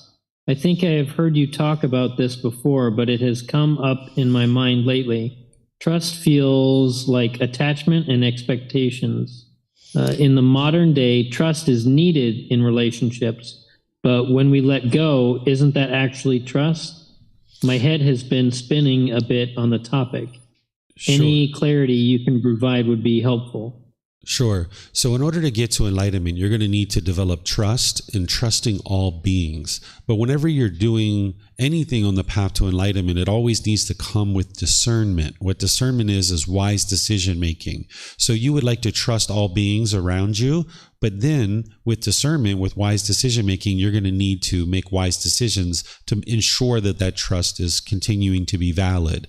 So for example, you might have met somebody in your community who you've decided you're going to hire them to take care of your children as a babysitter while you're away at work.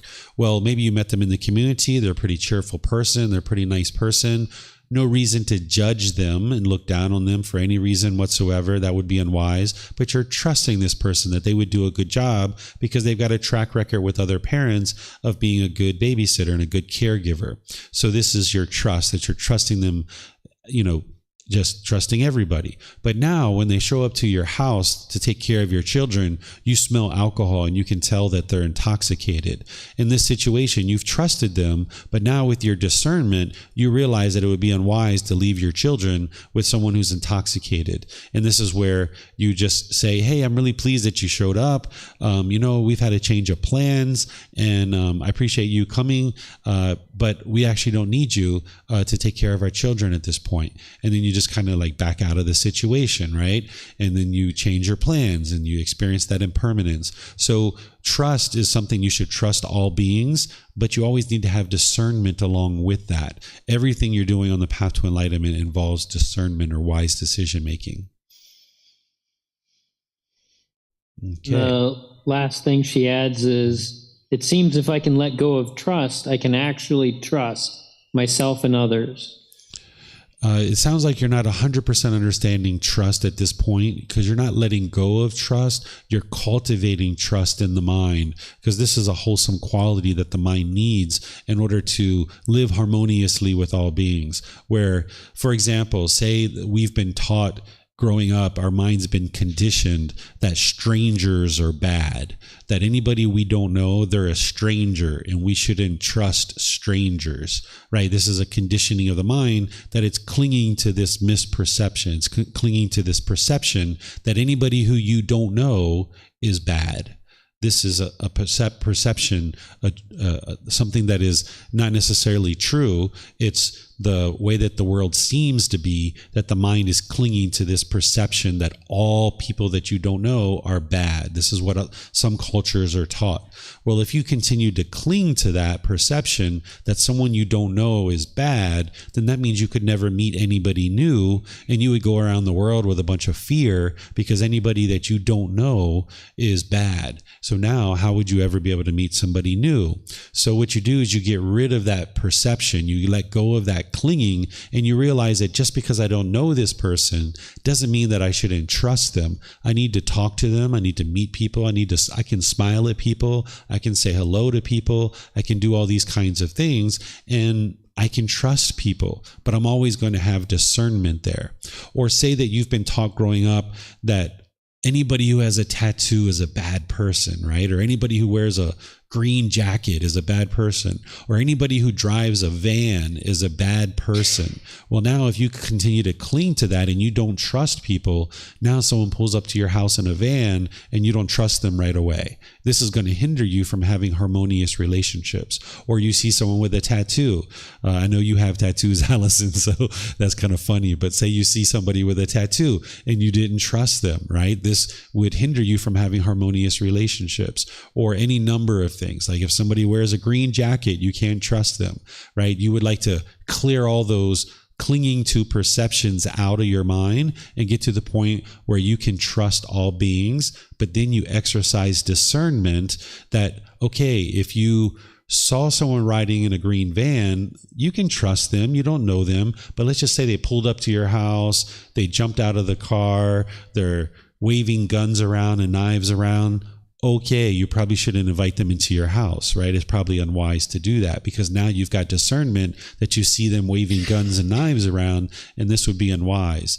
And that's not a judgment, it's just a wise decision. But the fact that they're driving in a van is no reason to not trust this person. So the mind oftentimes clings to various perceptions about individuals, and then it's hindered in being able to practice trust. So you need to clear all those things out of the way and then just make wise decisions while you're still trusting all beings. But you measure that trust in terms of your discernment and wise decision making. Okay, so it looks like that's all the questions. So I'm going to continue here. I just have a couple more here, I think. Yeah.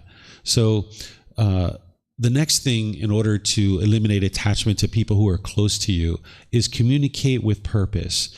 that there's no need for constant and continuous contact throughout the day.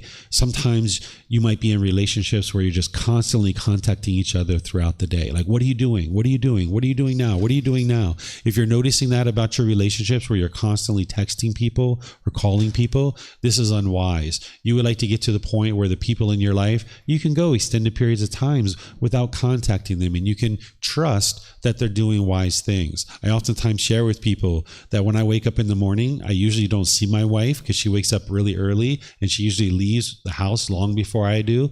I have no idea where she's at or what she's doing. I suspect she's doing wonderful things. I know that she does massage, she does yoga, she goes and sees clients and stuff like this, but I have no idea what she literally does every single day, every single moment. I have no idea. I don't need to know because I know that she makes wise decisions, and I know she's doing something for herself or for the family or for somebody else in the world. And whatever she's choosing to do, that's her life. So I'm not going to constantly be checking in with her.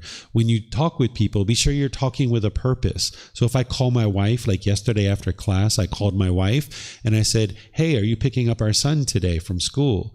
And she says, "Oh, I don't know. What time's he getting out?" Right? And we had a conversation about that. So it's not like I ever call her and just be like, "Hey, what are you doing? Where are you going? Where are you now?" These kinds of things are just the mind craving. Like, I miss you. I want you to do this. These kinds of things. So also, you're going to need meditation and generosity. The breathing mindfulness meditation and practicing generosity needs to be the consistent ongoing training that you do in order to help the mind to be able to let go of its cravings, desires, attachments.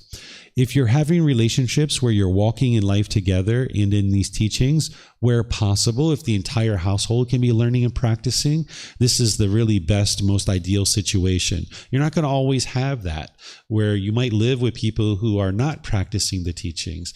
But where possible, if the entire family is practicing, the entire home, you guys can support and encourage each other along the path. There's multiple times where here in our family that we're helping each other on the path to enlightenment. Sometimes we tend to sleep together with our children or our partner or people like this, and there's no harm in sleeping together, but you would like to mix it up. If you're sleeping with the same person over and over and over and over again, meaning sleeping, getting to sleep, your mind can get attached to having this person next to you, and then when they go on a business trip or you leave, you might find it really difficult to sleep alone. So it's wise to introduce some impermanence, where sometimes as a couple, we think that we should always be sleeping together. And when we're not sleeping together, that means somebody's mad or angry at each other. Like someone's in the doghouse, sleeping on the sofa.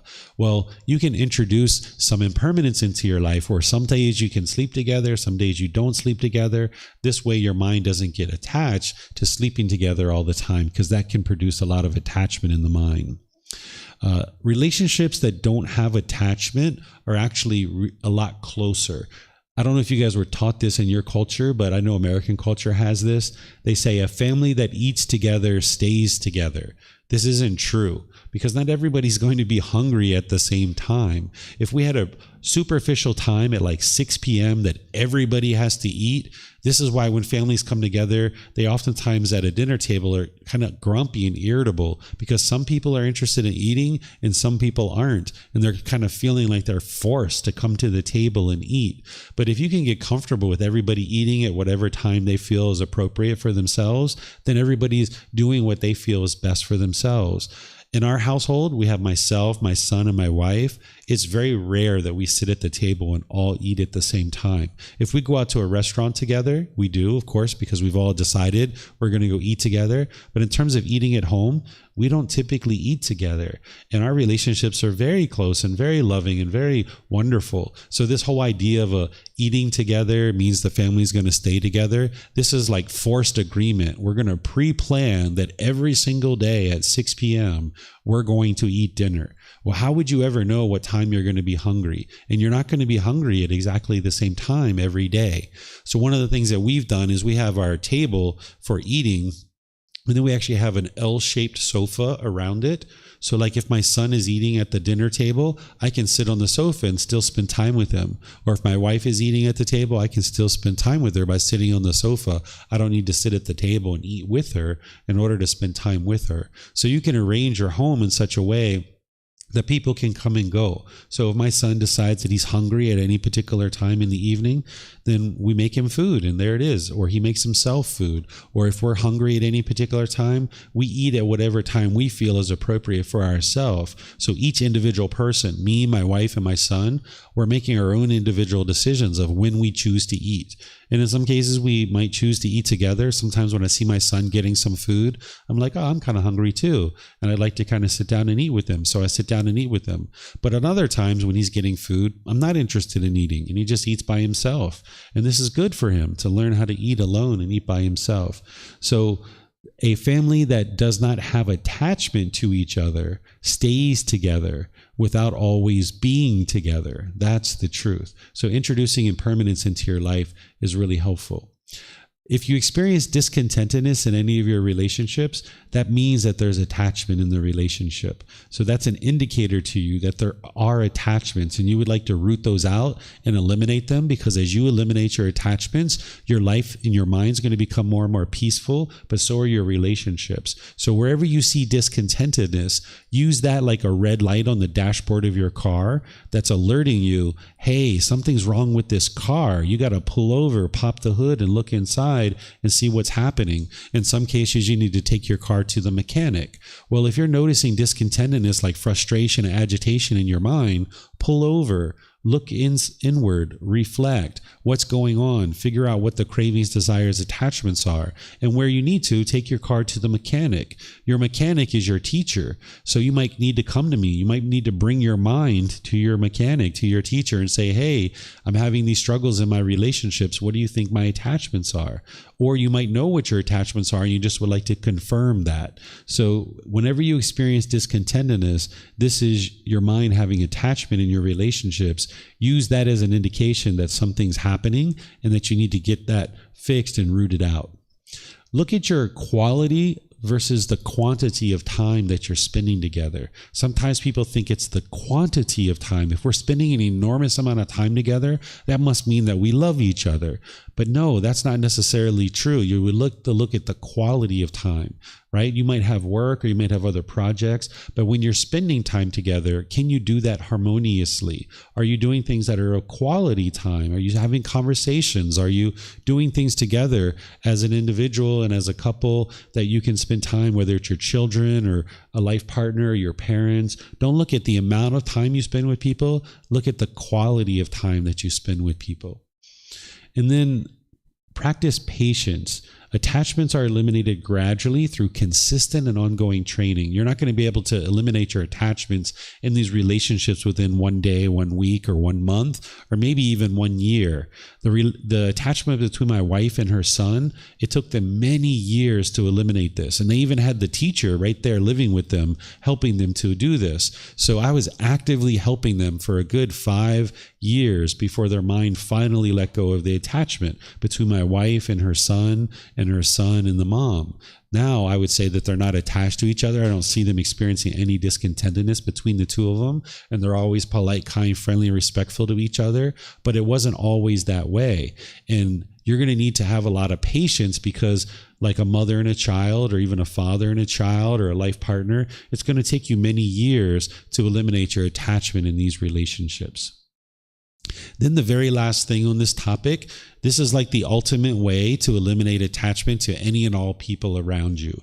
The Buddha refers to it as contemplation of death, and that's a great way to explain it. I also refer to it as reflecting on death. What this is that if there's certain people in your life, like your mom or your dad or grandparents or your brothers and sisters, your life partner, your children, you're going to need to confront their death, because either you're going to die or they're going to die at some point. You guys are going to be away from each other. Your relationship together is not permanent. And death is either going to sneak up on you and catch you by surprise, or you can confront death on your terms. It's much more comfortable to confront death on your terms. When death sneaks up on you, that's where you feel like you're getting chopped off at the knees or someone's pulled the carpet out from under your feet. You would like to get to the point where you confront death on your terms. And that's what contemplation of death is, or reflecting on death. What you do is you go sit somewhere quietly, you close your eyes, and you envision that your life partner has died, or your mom has died, or your child has died. You envision this. You don't inspire for it. You're not wanting this to occur, but you just play it out as if it has occurred. Maybe you got a phone call from a doctor or a nurse, or a police officer has come and visited your house and shared with you that this person has died. And now you play that out. You're not planning it. You're just playing it out as if it has happened. You essentially convince the mind that this person has died. And it might be 10 minutes, 15 minutes, 20 minutes that you play this out. Are you making funeral arrangements? Are you organizing a viewing? Are you getting a burial plot? Are you cremating the body? Again, you're not planning it. You're just kind of like playing it out in your mind as if it's happened. It's almost like you're a fly on the wall observing this happening. And now you play that out 10 minutes, 15 minutes, 20 minutes. You might actually grieve and you might feel very sorrowful when this is occurring and when you're doing this. And if that's what's happening, then that means you're doing it properly, because you're triggering that craving, that attachment that you have. And now as those painful feelings are coming up, you're going to need to cut those off and let those go and eliminate them. And then you're going to need to do this again. You're going to need to wait maybe a week or 2 or 3 or 4, and then do it again and do it again and do it again. And you keep doing it until you can do it and you don't grieve and you're not sad and you're not shaken up by it, that you've accepted their death. This is what's going to help you to eliminate your attachment, because a person dying in your life represents the biggest amount of impermanence that you would really experience in that particular relationship. So by you confronting it this way, you can get comfortable with an individual's death. I did this in my early 20s with my mom and my grandmother in my own mind, and it helped me tremendously. And when I was done with this, I finished up and I realized there were certain things that if my mom or my grandmother had truly died, that I had never said to them. And I would have always wished I would have said this to them, and I never said it. Or there were certain things that I needed to hear from them, that if they had truly died, I would never be able to ask them those questions. So when I was done with this and I calmed down and I wasn't sorrowful any longer, I picked up the phone and I called Grandma and I called Mom. And I said, "Hey, Grandma, I've always been meaning to tell you." And blah, blah, blah, blah, blah. "Hey, Grandma, I've always been meaning to ask you this." And this is wonderful about this reflection on death, because if Grandma would have truly died, I wouldn't have been able to call her. Or if Mom would have truly died, I wouldn't have been able to call her. But since I did this in my early 20s and my mom lived for like another 25 years, it felt like bonus time. All the rest of the time I spent with her, because I had convinced my mind that she had died. So all those other 25 years, it felt like bonus time. And my grandmother is actually still alive. She's 100 years old. And it just feels like bonus time. And I'm not attached. So that by the time that my mom died, I didn't grieve. I didn't have sadness. I didn't have sorrowfulness or anything. And it's not because I didn't love her. It's because I wasn't attached to her. My mind had already let go. So you can get to the point where you reflect on people's death. You can do this for your life partner. You can do this for your parents, your siblings. If you have pets or animals, you can do it for them. You can even do it for your own death. If you fear death, you can play out your own death. And this will actually help you prepare for death. This is a wonderful thing for you to be able to do, to eliminate any fear that you might have of death. Because by the time you get to enlightenment, you won't even have the fear of your own death. And this is one of the ways that you do that, is by contemplating death and reflecting on death. So this, along with all the other things, is the way that you eliminate attachment to the people who are closest to you. So let me know if you guys have any questions here. You can put that into Facebook, YouTube, or Zoom. Or in Zoom, you can electronically raise your hand. And then here you have a question. So yeah, go ahead. Is this on? Hi. So I appreciate, hi everyone. My name is Liz. I just had this realization about this, that I've always preferred funerals to weddings.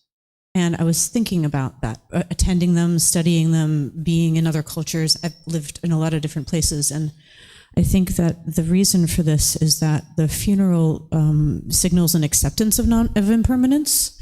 And it's the biggest travel that we can make in accepting mortality as a way towards development.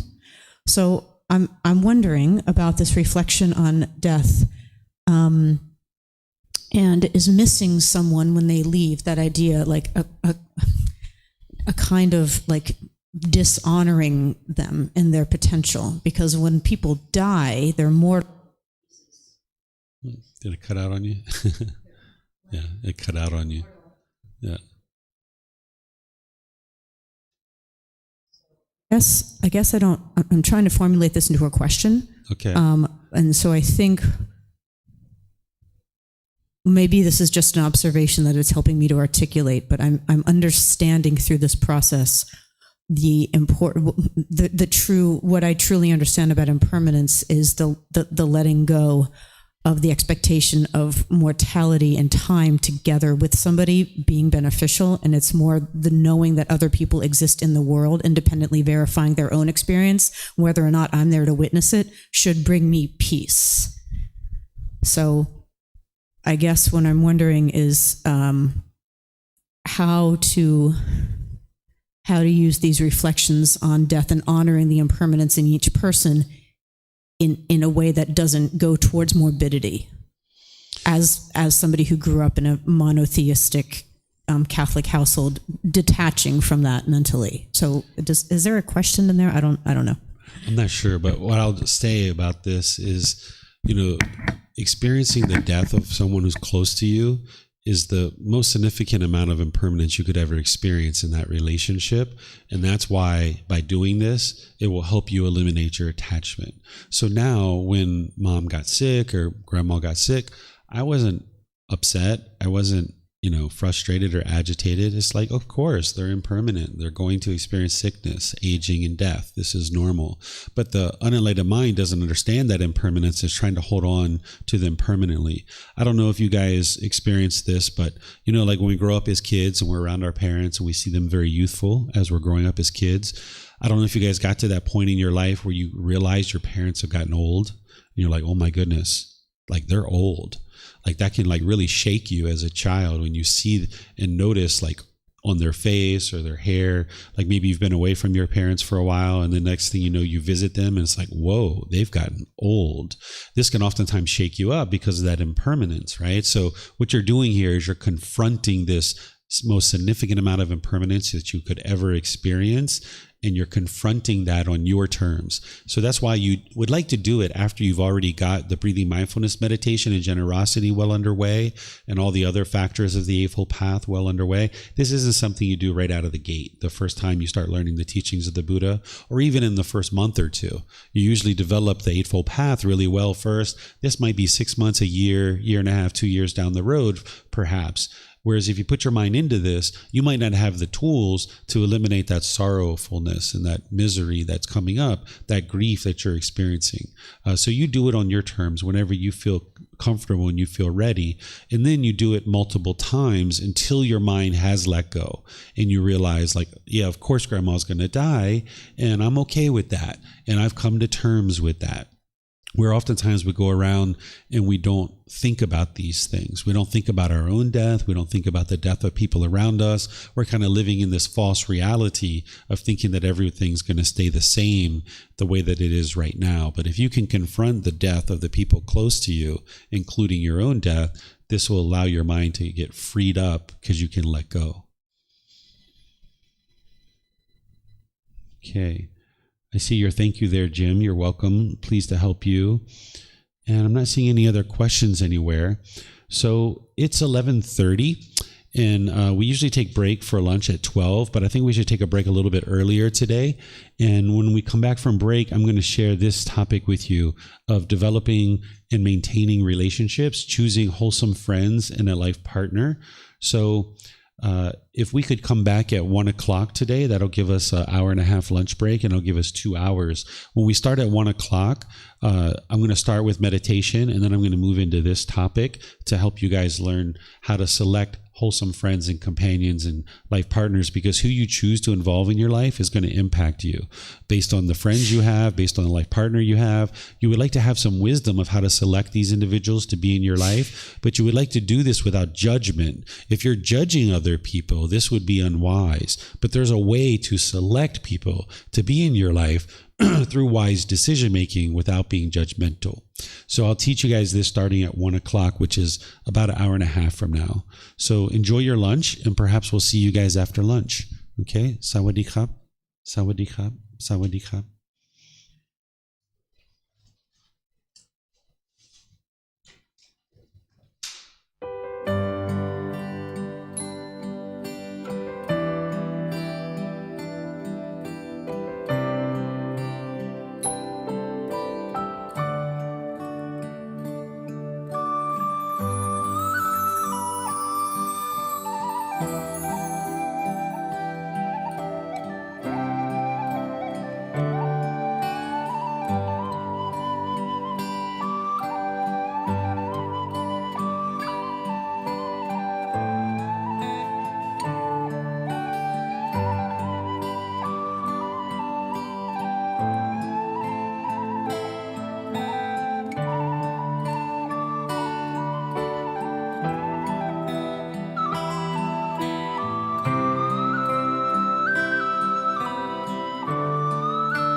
Thank you again for watching. Enjoy your meditation.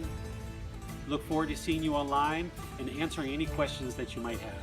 Thank you so much.